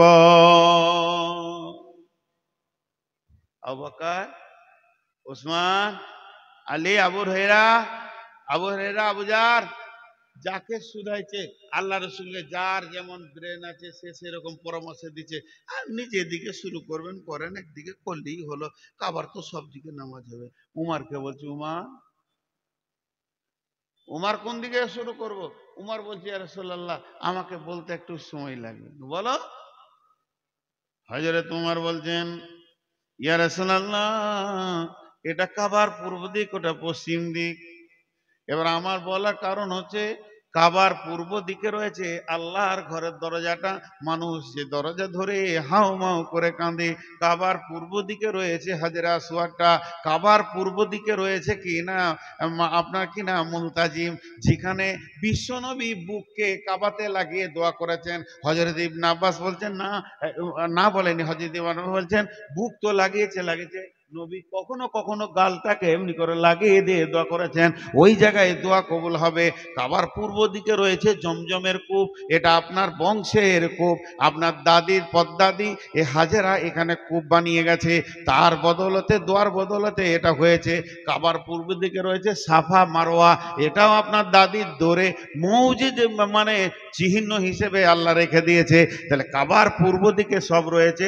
সর্বোপরি আমি উমার বলছি, এই জায়গাটা গোটা মসজিদটা আল্লাহর, আর এই কাবার পূর্ব দিকে এই চৌহদি জায়গাটা হলো আপনার দাদার হযরতে ইব্রাহিমের। এই জায়গাটা আল্লাহ নাম দিয়েছে মাকাম ইব্রাহিম। এই মাকাম ইব্রাহিমটা আল্লাহ রেস্টি করে দিয়েছে কোরআনে, এই জায়গাটা ইব্রাহিমের। তাহলে ইব্রাহিমের জায়গা মানে আপনার বংশের জায়গা। আমি উমার বলছি, ওই মাকাম ইব্রাহিমে আপনার বংশের পরিচয়টা রাখার জন্যে ওইখানে মুসল্লা রেখে নামাজ শুরু করে দেন। এটা হযরতে উমার বললেন, ওর চিন্তা চেতনার কথাটা বললেন। এমন সময় জিবরাইল আমিন বলছেন, বিসমিল্লাহির রহমানির রহিম, ওয়াত্তাখিযু মিন মাকামি ইব্রাহিম মুসাল্লা। তোমরা ইব্রাহিম, হে নবী হে, তুমি তোমার মুসল্লাটা মাকামে ইব্রাহিমে রাখো, তোমার বংশের জায়গাতে রাখো। তার মানে উমারের চিন্তার সঙ্গে আল্লাহর চিন্তার কত মিল, উমারের চিন্তার সঙ্গে আল্লাহর চিন্তার কত মিল। আপনারা একটু ধৈর্য হন। ওকে মুওয়াফিকুল ওহী বলতেন, ওই জন্যে। লোকটার দূরদর্শিতা জ্ঞান কত ছিল জানেন? লোকটার দূরদর্শিতা জ্ঞান কত ছিল জানেন? মদিনা, মক্কা মদিনাতে একটা সবুজ গাছ হওয়া মানে আরবের মাটিতে হীরের জন্ম হওয়া। আর একবার বোঝানোর জন্য বলছি, হাজী সাহেবদেরকে জিজ্ঞেস করবেন, আরাফাতের ময়দানে প্রেসিডেন্ট এরশাদ আর আমাদের দেশে বদরুদ্দিন আজমল আসামের প্লেনে করে মাটি নিয়ে সেখানে নিমের গাছ লাগিয়েছে। কোন গাছটা বড় বয়স হচ্ছে 37 বছর, কোন গাছটার বয়স হচ্ছে 40 বছর, এইটার মতো পিন পিনে হয়ে আছে, কারণ আবহাওয়াতে বাড়ছে না। ওখানে প্রত্যেকটা গাছের নিচে ট্যাপ আছে, কিনা পানি তাদেরকে খাওয়ানো হয় সকাল বিকাল, তাও বাঁচছে না। এইরকম মরুভূমিতে একটা সুন্দর গোছালো ছায়াদার গাছ, রসুলের জামানায়। উমারের কত দূরদর্শিতা জ্ঞান এবার বুঝবেন। আল্লাহ রসুল ওইদিকে গেলে গাছের নিচে বসতেন, আবার একটা ডাল এইরকম আপনাদের আমের গাছের মতো চলে গেছে, ওইদিকে হাঁটতে গেলে মাথাটা নামাতেই হবে, নাহলে এখানে ফেটে রক্ত বেরোয় যাবে। হজরে তোমার একটা কুড়ুল নিয়েছে গাছটা কাটার লেগে, হাজি মরুভূমিতে আল্লাহ দিয়েছে গাছ কাটবে, কারো সহ্য হবে? ফেরেশতা সাহাবীরা বলছে, উমার বলে কি হলো? কোথায় চললে? বলে গাছ কাটতে। গাছ কেন কাটবে? মরুভূমির গাছ তুমি জানো না? বলছে ওই জন্যই তো কাটছি। সাহাবীরা ভয়ে কেউ কিছু বলতে পারছে না, একটু মুডেপ লোক ছিল। তা আল্লাহ রসুল বলছে ইয়া রাসূলুল্লাহ, উমার ওই গাছটা কেটে দেবে। উমার এদিকে এসো। নবীজি জানতেন যে আমার এই ছাত্রটা কুই রকম। মাদ্রাসার শিক্ষক জানে আমার কোন ছাত্রটা কেমন। রসুল বেশি লম্বা কথা না বলে বলছে গাছটা কেটে দিবে। জি, তা আমি যেখানে ছায়ায় বসি, বলে ওই জন্যই তো কাটবো। আরো রাগ লাগছে কি না? নবীজি বলছে তোমার নিয়তটা বলো। উনি বলতে শুরু করলেন, ইয়া রাসূলুল্লাহ, আপনি হলেন আমাদের মডেল, আপনি হলেন আমাদের আইডিয়াল। আপনার মতো করে আমরা চললে পুলসিরাত পার হয়ে জান্নাতে যাব। আপনার মতো করে চললে আমরা আখিরাতে বেঁচে যাব। তার মানে আপনার পেছনে একটা কলম চলছে, আপনি কেমন করে উঠা বসা চলা ফেরা পেশাব পায়খানা করছেন সব হাদিসে পরিণত হয়ে গেছে। আর ওই রকম করে করে কিয়ামত পর্যন্ত লোক চলে জান্নাতে যাবে। তাহলে আপনি যেই গাছটা নিচে বসছেন এটা হাদিসের পাতাতে চলে আসবে। রসুল এই গাছটা ভালোবাসতেন আর এই গাছের নিচে উনি বসতেন। আর যখন এই কথাটা হাদিসের পাতাতে চলে আসবে, আপনার অনুপস্থিতিতে এমন কিছু বিগাড়ালা লোক আসবে দুনিয়াতে, যারা গাছতলা মাজার ভাজারে পূজা শুরু করবে। আর তখন যদি শুনে নেয় নবীজি এই গাছটার কাছে বসেছে, ওরা আল্লাহর কাবাকে বাদ দিয়ে গাছের পূজা শুরু করে দিবে।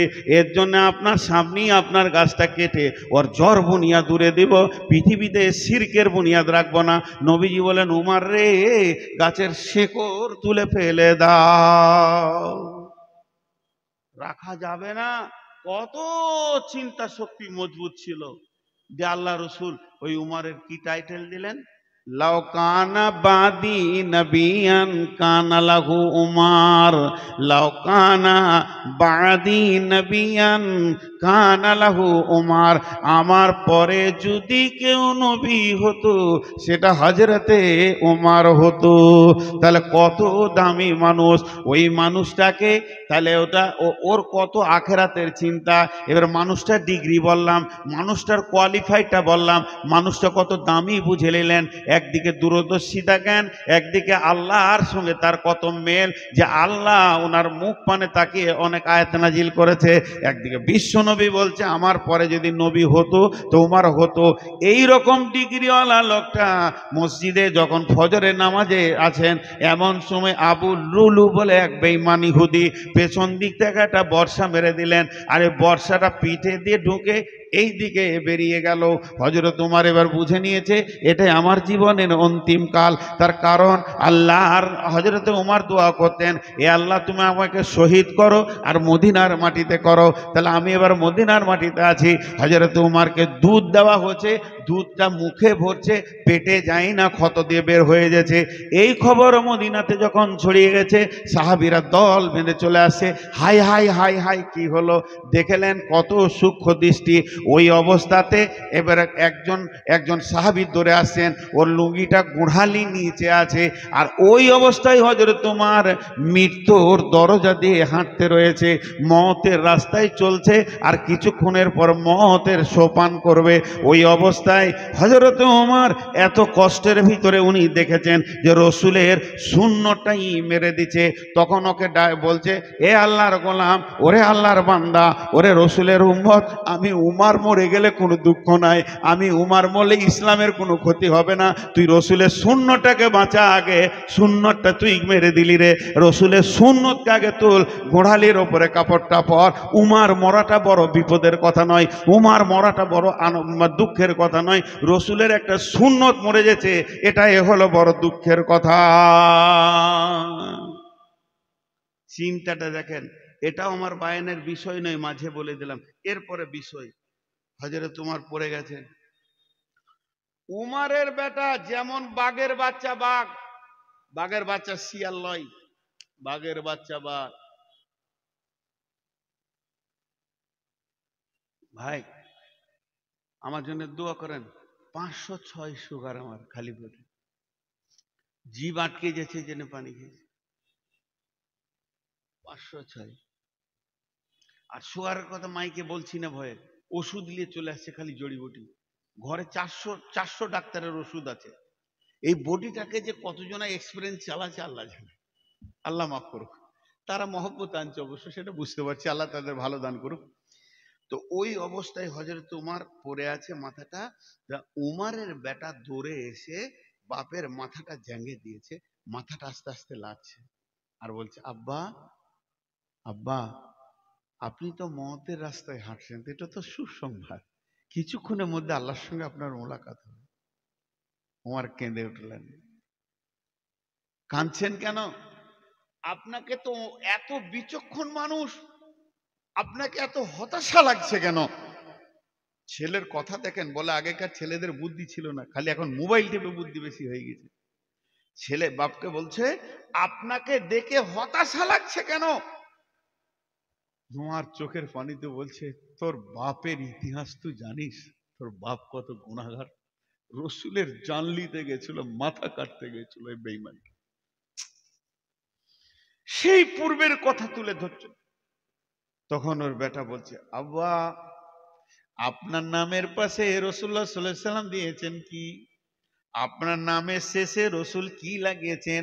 হযরতে উমর বিন খাত্তাব রাদিয়াল্লাহু আনহু, এই টাইটেলটা রসুল দিয়েছেন, আল্লাহ আপনার উপর রাজি আছে। তখন উমর তার বেটাকে বলছে, বেটা রে, এ গাধার উপরে আল্লাহ রাজি হয়েছে কিনা এই নিয়ে টেনশনে আছি। এখন আমার মওতটা বড় জিনিস নয়, মরতেই তো হবে, বেঈমান মরবে, ইমানদার মরবে, মওতের সোপান তো নিতেই হবে। কিন্তু সব থেকে বড় চিন্তায় আছে, আমি মরার পরে রবের সামনে কেমন করে দাঁড়াবো। আমি তো আমার নেকি কিছু খুঁজে পেছি না, চিরুনি তল্লাশি করছি দূরবীন লাগিয়ে, আপনার কিনা লাইট দিয়ে, আমার জিন্দেগিতে নেকি খুঁজে পেছি না। এইটা বলতে বলতে বলছে, বেটা একবার আম্মা জান আয়েশার কাছে যাও, আম্মা জান আয়েশার কাছে যাও। কেন আব্বা? গিয়ে বলো গা যে আমার আব্বা ওর দুই বন্ধুর কাছে শুতে চাইছে।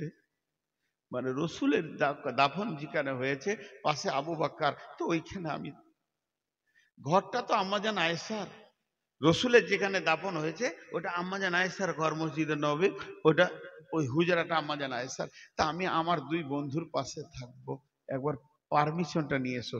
কেন? রসুল তো আছে, এটা ওর স্বামী হলো, রসুল তো আছে, এটা ওর স্বামী হলো, আর আবু বকর আছে, এটা ওর বাপ হলো, দুজনার সঙ্গে পর্দা নাই। এরপরে যদি আয়েশা বলে স্বামী আর বাপের পরে আমি শুব, জায়গাটা রেখে দেয় তো রাখতে পারে, কারণ ওর জায়গা। আর আমি যদি শুয়ে যাই আয়েশার বড় বিপদ হয়ে যাবে। তাহলে একবার তুমি জিজ্ঞেস করে এসো আমার দুই বন্ধুর কাছে আমাকে শুতে দেবে কিনা। বেটা গেল, উম্মুল মুমিনিনকে ডাকলেন, বলছেন আব্বা পাঠিয়েছে। কেন গো? আব্বার অবস্থা খুব খারাপ, মনে হয় যেন এখনই আল্লাহর মোলাকাতে চলে যাবেন। তা আব্বা মনের একটা আশা আপনাকে বলতে বলেছে। কি? বলে দুই বন্ধুর কাছে শুতে চাইছে, দুই সাথীর কাছে শুতে চাইছে, এটা পারমিশন দিবেন? আম্মা জানা এসে বললেন, জি আমি পারমিশন দিব। ইসলামে, ইসলাম নামে যে প্রদীপটা জ্বলেছে, এই প্রদীপটা জ্বালাতে গিয়ে আমার যতটুকু কোরবানি আছে, আমি যতটা জান লাগিয়েছি তার থেকে উমারের বেশি কোরবানি আছে। অতএব উমার রসুলের পাশে থাকার হক রাখে, আমার বাপের পাশে থাকার হক রাখে। আমি পারমিশন দিছি, আমার ঘরে উমারের দাফন হবে। এবার ছেলে বলল আলহামদুলিল্লাহ, গিয়ে শোনাচ্ছে, আব্বাজি আলহামদুলিল্লাহ, সুসংবাদ, আম্মা জান আয়েশা পারমিশন দিয়েছে। তখন হযরত উমর বলছে, বেটারে তুমি একটা কাজ করিও, আমি মরে গেলে আমার লাশটা নিয়ে গিয়ে দাফন করার আগে আর একবার পারমিশন নেবে, কারণ আমি এখন বেঁচে আছি, এই জন্যই হয়তো চোখ শরমে বলে দিয়েছে হ্যাঁ জায়গা দিব, আর মরে যাওয়ার পর যদি দেয় তবেই দাফন করবে। এরপরে বেটাকে বলছে, যে উদ্দেশ্যে এত বড় ঘটনা শোনালাম, এবারে মেন উদ্দেশ্য বলছি, বেটা তোর জাং থেকে মাথাটা মাটিতে নামিয়ে দে। আমি তো জীবনে কিছু করতে পারিনি, আল্লাহর কাছে কি করে মোলাকাত করব? সামনে আমার দিন চলে এসেছে, আমি আল্লাহর সামনে কেমন করে দেখাবো? তাই আমার মাটিতে যদি মুখটা নিগড়ে নিগড়ে মওতটা হয়, আর এই দৃশ্য দেখে আমার রব যদি আমাকে মাফ করে দেয়, তাহলে উমার সেদিন বেঁচে যাবে। ভাইরা আমার, তাই আল্লাহ তাবারক ওয়া তাআলা বলছেন, ইয়াসআলুনাকা আনিস সাআতি আইয়ানা মুরসাহা। তোরা যে নবীকে বারবার কিয়ামতের প্রশ্ন করছিস, কতগুলো পুঁজি তোরা তৈরি করেছিস যে সেই কিয়ামতের দিন গিয়ে আল্লাহর সামনে তোরা দাঁড়াবি। আমরা নিজেদেরকে শেষ করে দিই। জি ভাই, বক্তা এলো নিয়ে আর 10 মিনিট চলছে না, মাথা ঘুরছে, 500 ডেকে পড়ে যাবো, আমি মাথা ঘুরে পড়ে যাবো, না পড়ে যাবো, মাথা ঘুরছে। আপনার সঙ্গে আমি কোনো ধোঁকাবাজি কথা বলি না, আপনার সঙ্গে একটা মনের সম্পর্ক। যে ভাই আমার জন্য দোয়া করবেন, কারণ আমার 506 সুগার নিয়ে ভুগছি, মানে আমার শরীরটা পারমিট করছে না। আপনারা যে বসে আছে এখন, যে কটা আছেন, এ কটা সলিড মাল আছে, এবার বুঝতে পারছি এরা আল্লাহর জন্য আছে।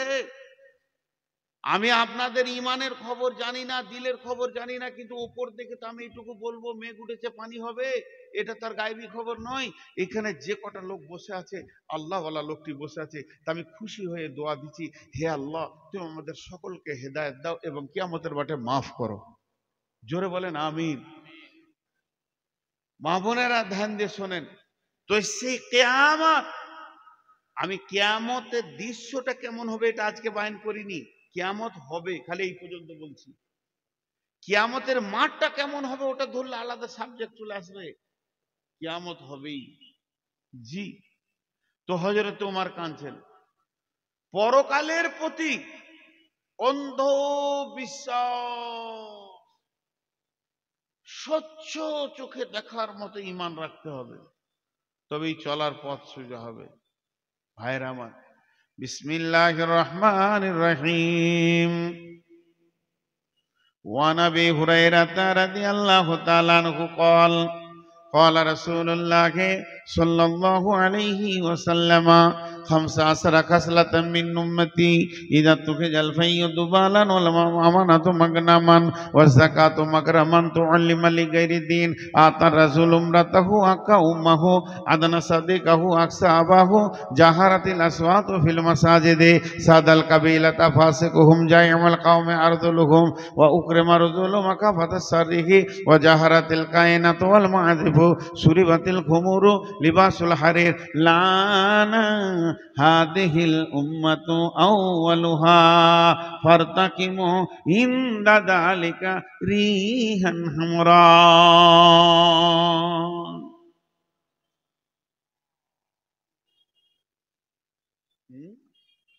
কি হয়েছে?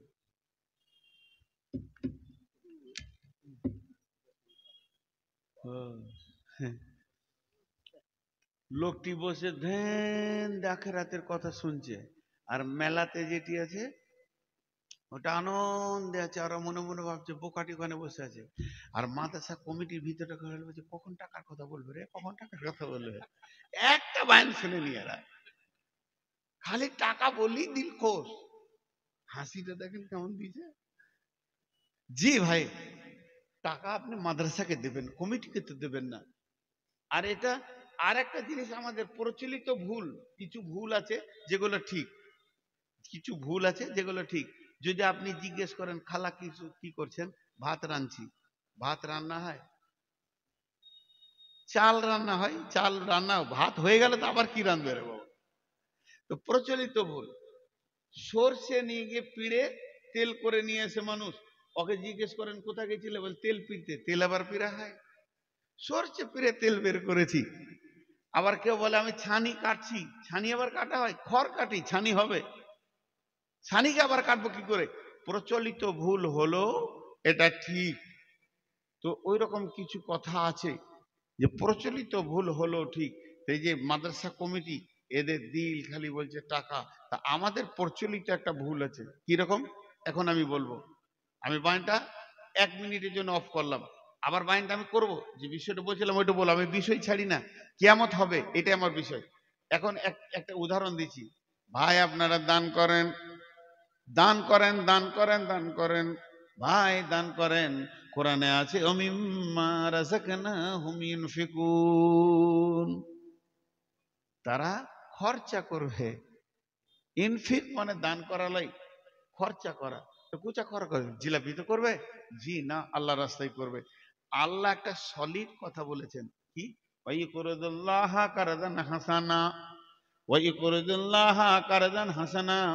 ও মাহফিলের ব্যক্তিরা, তোমরা আল্লাহকে ঋণ দাও, উত্তম ঋণ। ঋণ কেন আল্লাহ বললেন? আল্লাহর কি ঋণের দরকার আছে নাকি? আল্লাহ কি ম্যানুফ্যাকচার খুলছে, টাকা তো কোলাইতে পারছে না, আমাদের কাছে ঋণ নেবে নাকি? জি না, আমাদেরকে বোঝানোর জন্য ঋণ বলেছে। আপনি যদি 1 লাখ টাকা আমাকে আমানত দেন, আর আমার ঘরটা যদি বন্যায় ভেঙে ধসে চলে যায়, আর আমার ঘরে যদি আগুন লেগে যায়, ডাকাতি হয়ে যায়, ওই টাকাটা আপনার যদি চলে যায়, আর যদি আমানত রাখেন তাহলে আর ফেরত পাবেন না। আমার ঘরে আগুন লেগেছে মানে আপনার টাকাও চলে গেছে।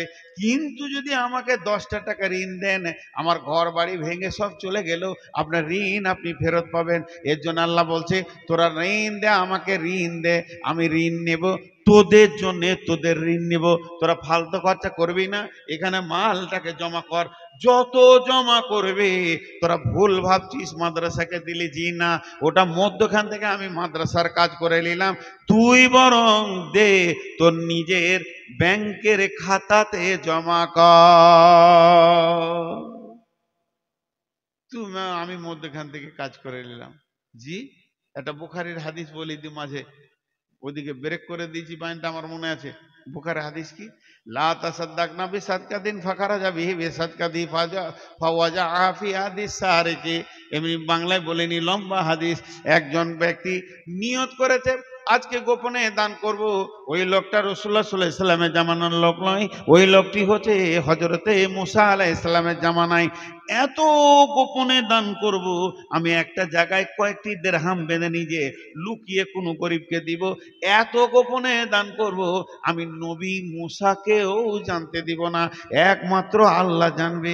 যে কয়েকটা টাকাকে দিরহামকে নিয়ে এমনি করে সন্ধ্যার সময় ঘুরছে, ঘুরতে ঘুরতে দেখছে এর মোড়ে গরিব শরীর লাড়ু সড়ে বসে, ওর হাতে এমনি করে দিয়ে দিলে, দিয়ে লুকিয়ে গেল। আসবাহু ইয়াতাহাদ্দাসুনা তুসুদ্দিকা লাইলা তাআলা সারিকে। সকালবেলা যখন হয়েছে, চায়ের দোকানে 5টা লোক যেখানে আছে, সেখানে খালি একটা কথা চলছে, ওরে রে সন্ধ্যে গায়ে কি ঘটনা ঘটছে জানিস? আজকে রাতে কি গোপনে দান করেছে? করবি কর, আমাদের গায়ে কালু ডাকাতকে দিয়েছে। মালটা চোরের হাতে পড়ে গেছে। ও দান করেছে, কিন্তু মালটা কার হাতে পড়ে? চোরের হাতে।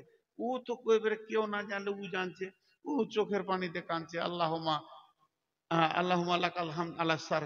এ আল্লাহ, তোমার চোরের প্রশংসা, তোমার প্রশংসা। আচ্ছা, আজকে করবো আবার দান। দান আরেকবার করে দেখি।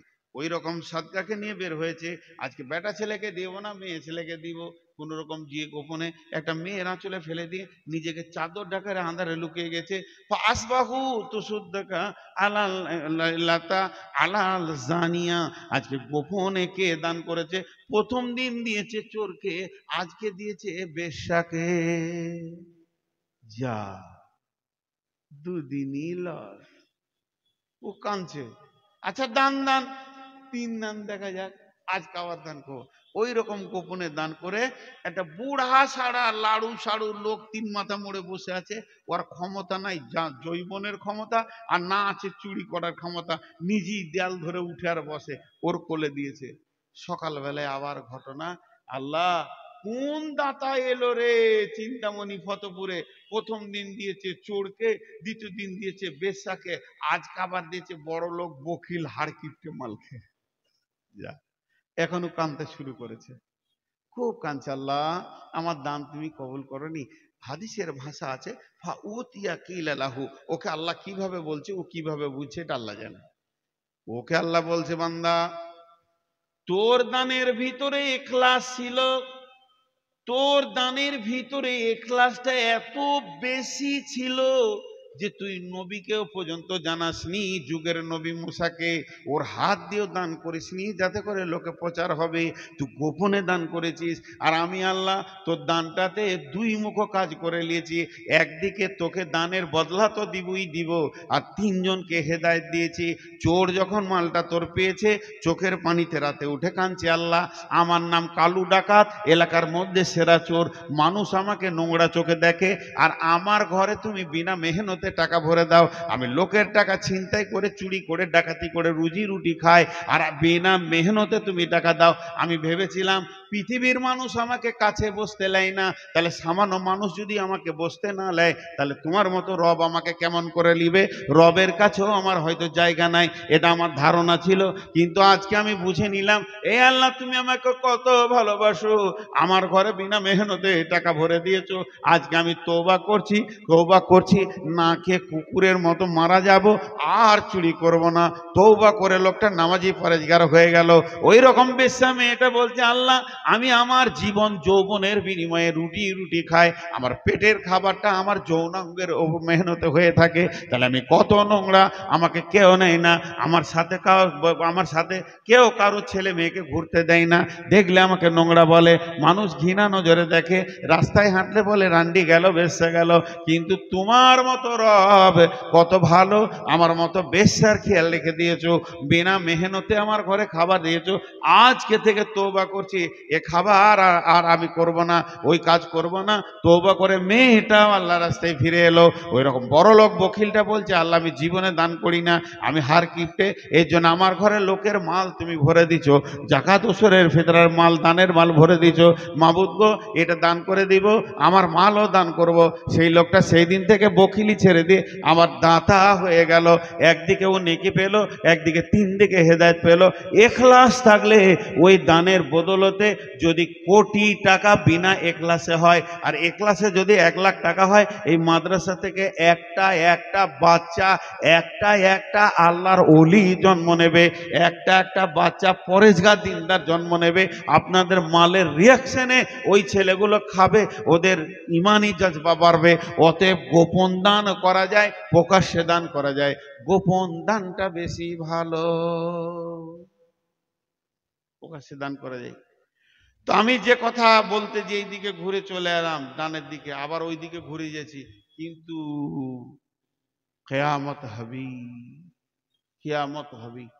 আমি একটা কথা জিজ্ঞেস করি, এখানে কেউ আছেন একজন খালি উঠে বলবেন যে কিয়ামত হবে না?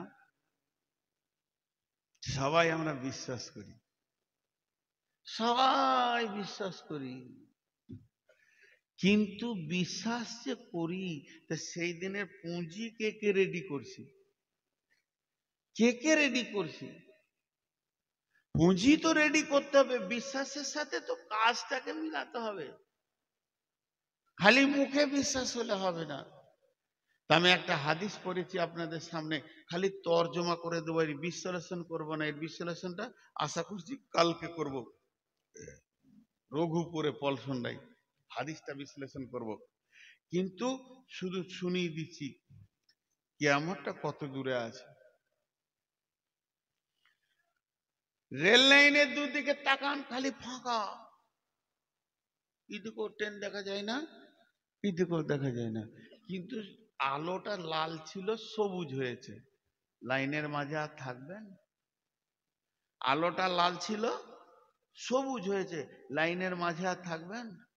আসছে, বুঝে নিয়েছেন ও মাল আসছে, দম দম দম দম করে চলে আসছে, থাকবেন না।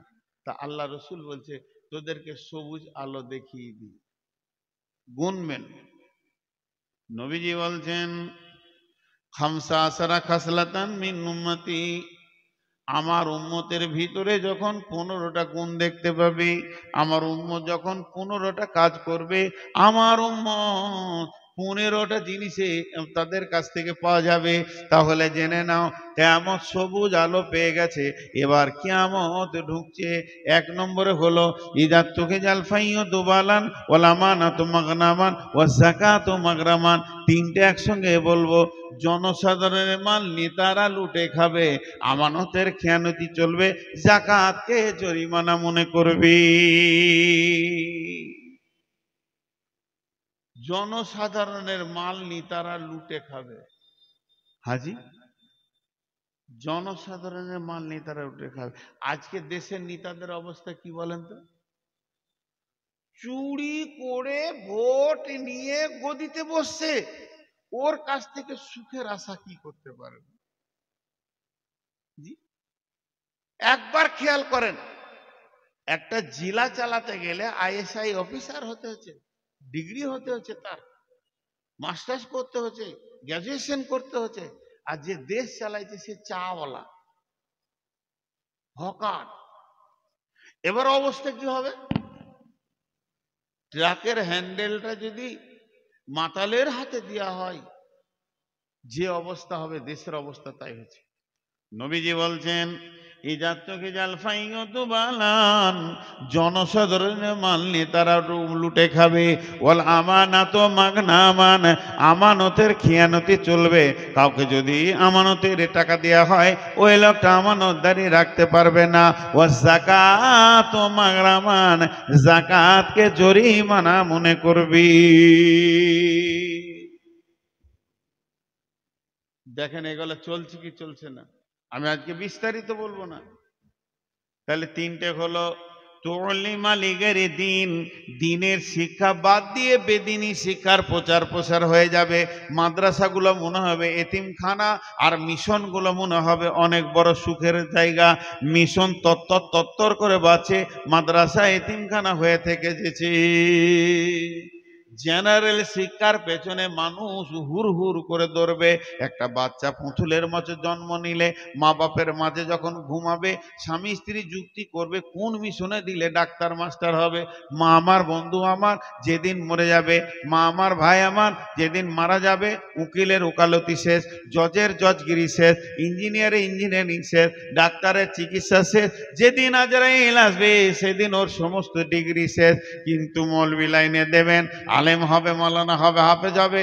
যেদিন মরবে নতুন উদ্যমের একটা জীবন পাবে, কিন্তু সেই দিকে মা বাপের খেয়াল নাই। তো অনলি মালিকাইরে দিনই আতার রজলম, চারটা বলা হয়ে গেল। জনসাধারণের মাল নেতারা খাবে, আমানতের খেয়ানতি চলবে, জাকাতকে জরিমানা মনে করবে, আর দিনই শিক্ষা বাদ দিয়ে বেদিনী শিক্ষার প্রচার প্রসার বেড়ে যাবে। আর এক চারটা একসঙ্গে বলবো, আটটা হয়ে যাবে। আতারা জুলমরা তাহু আক্কা উম্মাহু আদনা সাদিকাহু আকসা আবাহু। এমন একটা দিন আসবে রে, পুরুষেরা মেয়েদের পেছনে পেছনে ঘুরবে। যদি এটা বুঝতে না পারছেন, একবার মেলাতে যান। কুত্তি আগে, কুত্তা পেছনে। কুত্তির পেছনে কুত্তা যেমন আশ্বিন মাসে ঘুরে, বর্তমানে যুবকরা যুবতীর পেছনে ঘুরবে। নবীজি বলছেন, আতার রাজুল উমরাতাহু আক্কা উম্মাহু, মাকে ধুমকে কথা বলবে, তাতে রাগে হোক মিষ্টি কথা হারিয়ে যাবে। মা সাধারণ কথাতে ধুমকি খাবে। মা যদি বেটাকে হাসতে হাসতে বলে, বেটা কোথায় যাচ্ছিলে, তোমাকে বলতে হবে নাকি, এটাও হলো ধুমকি। অথচ আল্লাহ বলছে, কুলু কওলান কারীমা, তুমি মিষ্টি কথা বলো। কালা তানহারহুমা, তাদেরকে ধুমকায়ও না, কিন্তু মাকে ধুমকাবে। আদনা সাদিকাহু, নিকট আত্মীয় হবে, বন্ধু, বন্ধুকে নিকট আত্মীয় বানাবে। আদনা সাদিকাহু আকসা আবাহু, বাপকে ঝিড়কে ঝিড়কে রাখালের মতো বেটারা কথা বলবে। বাপ আর মায়ের মিষ্টি কথা শোনার আফসোস থেকে যাবে, আর বন্ধুকে মিষ্টি কথাতে সুগার বানিয়ে দেবে, আর মেয়েদের পেছনে পেছনে ঘুরবে। আটটা হয়ে গেল। 9 নম্বরে, জাহারাতিল আসওয়াত ফিল মাসাজিদে, মসজিদে জোরে জোরে দুনিয়ার গল্প করবে, মসজিদটা আড্ডাখানা বানাবে। সাদাল কাবিলাতা ফাসিকুহুম, গায়ের বিচারক হবে, নেতা হবে চরিত্রহীন লোক, লুচ্চা লম্পট লাফাঙ্গার মাতাল চোর সুদারু, এরা গায়ের বিচার করবে। গায়ের যদি কোনো একটা বিচার হয়, সেখানে দিনদার ইমানদার পরেজগার পাওয়া যাবে না। যত মাতাল সুদারু লাফাঙ্গার আর আপনার কিনা লুচ্চা, যাদের জিন্দেগির গ্যারেন্টি নাই, চরিত্রের গ্যারেন্টি নাই, এরাই মাদ্রাসা, এরাই আপনার কিনা গায়ের বিচার করবে। আর ছাগলের রাখাল পঞ্চায়েতের প্রধান হবে, নিজের নাম সই করতে পারবে না, এরাই আবার নিতার গদিতে করতে বসবে। আর উকরিমার রাজুলু মাখাফাতা সারিহি, মানুষ মানুষকে ভয় করবে তার মারের ভয়ে, সম্মান করবে তার মারের ভয়ে। ডিগ্রির কোনো সম্মান থাকবে না, মাস্টার ডাক্তার ইঞ্জিনিয়ারের সম্মান নাই, মারের ভয়ে ওকে সম্মান করবে। বিশ্বনবী বলছেন এমন যেমন আসবে জাহারাতিল কায়নাতু ওয়াল মাযিফু, ঘরে ঘরে গান বাজনা ঢুকে যাবে, পকেটে পকেটে 24 ঘন্টা টানানা টানানা চলবে। আল্লাহর নাম জিকির নেওয়া মানুষের সময় থাকবে না, তাদের কাছে শুধু গান বাজনা বেড়ে যাবে। আর তারা করবে কি, সুরিবাতিল খুমর, আমার উম্মত মদের বোতলে হাত দিয়ে দেবে, মদ অবাধভাবে পান করবে। হালাকে আল্লাহ রসুল যখন গিয়েছিলেন মেরাজে, আল্লাহ রসুলের সামনে একটা ট্রে আনা হলো, যাতে দুটি গ্লাস, একটাতে ছিল দুধ আর একটাতে ছিল মদ। আল্লাহ নবীকে জিব্রাইল বললেন, ইয়া রাসূলুল্লাহ, আপনার স্বেচ্ছায় একটা তুলে নেন। বিশ্বনবী দুধটাকে তুলে নিলেন, মদটা নিলেন না। জিব্রাইল বললেন, ইয়া রাসূলুল্লাহ, বেঁচে গেল, বেঁচে গেল, বেঁচে গেল। কে বাঁচলো? আপনার উম্মত বেঁচে গেল। আপনি যদি দুধটা তুলে নিতেন, আপনার উম্মত পাগল পাড়া হয়ে, সেটা মাতাল হয়ে, আপনার পশ্চিম দিকে সূর্য ওঠা পর্যন্ত মাতাল হয়ে থাকতো, তাদের ঘোর ছুটতো না। আমার নবী তুলে নিলেন দুধ, আর আমরা বাড়ির গাভীর দুধকে দুইয়ে টেনে বের করে 10 লিটার দুধকে নিয়ে গিয়ে পণ্ডিতপুরে লালগোলায় বেচে দিয়ে ওই দুধের টাকাতে বোতল কিনে বাড়ি ঢুকছে। নবীজি নিলেন দুধ, এরা দুধের টাকাতে মদ খাচ্ছে। আমার আল্লাহ রসুল বলছেন, আমার উম্মত মদ পান করবে। লিবাসুল হারির, তারা রেশমের পোশাক পরবে। লানা হাদিহিল উম্মাতু আউয়ালিহা, এই যুগের উম্মতেরা আগেকার উম্মতদেরকে গালি দেবে, লানত করবে। তারা মাথা মোটা ছিল, তাদের বুদ্ধি কম ছিল, হুঁশ কম ছিল, তারা দিন দুনিয়া কিছু বুঝতো না। আমরা অনেক চালাক, আমরা বেশি বুঝি, অতএব সেই লোকদেরকে এরা হেও করবে। 15টা বলা হয়ে গেল। আমি যে 15টা বললাম, এগুলো যদি চলছে তা আপনি ব্যাগটা গুটান। আমি লাইনে দেখতে পেছি না ট্রেন আসছে কিনা, কিন্তু স্টেশন মাস্টার বলছে কামরূপ 1 নম্বরে আসছে। তাহলে আপনি ব্যাগটা হাতে নেন, আপনাকে যেতে হবে গৌহাটি। ব্যাগটা হাতে নেন, ব্যাগ হাত ছাড়া করিয়েন না, বিপদে পড়বেন। সেই ব্যাগটার নাম হচ্ছে আমল নামা। আমলের ব্যাগটা নেন, নামাজ রোজা ঢুকিয়ে আছে কিনা দেখেন, রেডি থাকেন। কিয়ামত আসছে, রেডি থাকেন। কিয়ামত আসছে, রেডি থাকেন। কিয়ামতের মাঠটা কেমন হবে এই নিয়ে আর একটা বিষয় আছে। শুধু ভাই আপনাদের কাছে বলছি, 2 ঘন্টা বকা উচিত, কিন্তু আমি 15টা মিনিট ছুটি নিচ্ছি। আজ টোটাল বক্তব্যটাকে এক জায়গায় জমা করে দিচ্ছি। কিয়ামত হবে, এটা আমার শেষ কথা, বেশি লই। কিয়ামত হবে, এটা আমি প্রমাণ করেছি। মাঝে খালি এতটুকু কথা বলেছি যে সাহাবীরা সেইটাকে কত ভয় করতেন, ওই দিনটাকে কত ভয় করতেন। শেষকালে বললাম আর কত লেট আছে এটা ভাবনায় নিয়ে আসেন। যে 15টা জিনিস বললাম একবার চোখে দেখেন, চোখে দেখেন, চোখে দেখেন, চলছে, রেডি হয়ে যান আপনি। বেঈমানদের বেঈমানিতে কিয়ামত এসে যাবে, কিন্তু আপনাকে ওই গাড়িতেই চেপে আল্লাহর কাছে যেতে হবে। ভাই আমরা কিয়ামতের মাঠে হাজির হব কি হব না? একবার মুখ খুলেন, হাজির হব কি হব না? হব।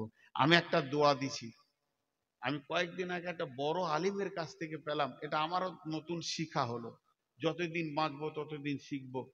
কোন একজন ব্যক্তি আমাকেও বলেছিলেন, এক মদিনার লোককে আমি বলছিলাম, ভাই আপনার সঙ্গে 2 দিন থাকলাম, আর তো দেখা হবে না, আপনি মদিনার আমি ইন্ডিয়ার। হবে ইনশাল্লাহ বলছে। তখন আমি বললাম, ইনশাল্লাহ কেয়ামতের মাঠ ছাড়া হবে না। আমার মুখে এমনি করে হাতটা দিয়ে বললে, এটা বলতে হয় না, এটা বলতে হয় না, আপনাদেরকে একটা ধারণা দিচ্ছি। কেয়ামত মুমিনের জন্য নয়। একজন আলিম বলছে কেয়ামত হচ্ছে কাফের, মুশরিক, ফাসিক, বেঈমানের জন্য। মুমিন তো জান্নাতে যাবে। মুমিন কিয়ামতে স্টপেজ নেবে না, কিয়ামত চিন্তা করতে হবে না। জি, তো এটা আপার লেভেলের কথা। আমরা যা গুনাহ করেছি, ওই কিয়ামতটা পার করতেই কঠিন হবে। তো আমি আল্লাহর কাছে দোয়া দিচ্ছি, হে আল্লাহ, কঠিন কিয়ামতের দিনে আমরা বিচার চাই না, তোমার দয়া চাই, আমাদেরকে দয়া করো। দেখেন দোয়া দিলাম, কেউ আমিন বললেন না। শেষকালে এটা তো খুঁজে আমিন বলানো হইল। আমি যে দোয়াটা দিচ্ছি তা একটু ভাবেন। এই আল্লাহ, তোমার কাছে আমরা কিয়ামতের দিন বিচার চাই না, দয়া চাই, দয়া করো, আমাদেরকে কিয়ামতের দিন মাফ করো। এখন আমি আপনাদের কাছে বলবো যে মাদ্রাসা কেন্দ্রিক আয়োজিত মাহফিল, মাদ্রাসার কমিটি থেকে জালসা কমিটি আজকে কয়েকটা মাস দিন খেটে ক্লান্ত হয়ে আজকে দুটি পয়সার মুখ দেখতে চাইছে। কারো ব্যক্তিগত এখানে স্বার্থ নাই, না আপনাদের আছে না কমিটির আছে। এইভাবে প্রসেসিং করে একটা মাদ্রাসা চালাতে হয়। কোনো আল্লাহর গোলাম আছে না একটা 10-20 হাজার দেনেওয়ালা? কোনো আল্লাহর গোলাম এই অধমের হাতে দেবেন তো আমিও খানিক নেকি পাবো? একবার বলেন, কোন আল্লাহর গোলাম আছেন একটা 10,000, 5,000, 10,000, 20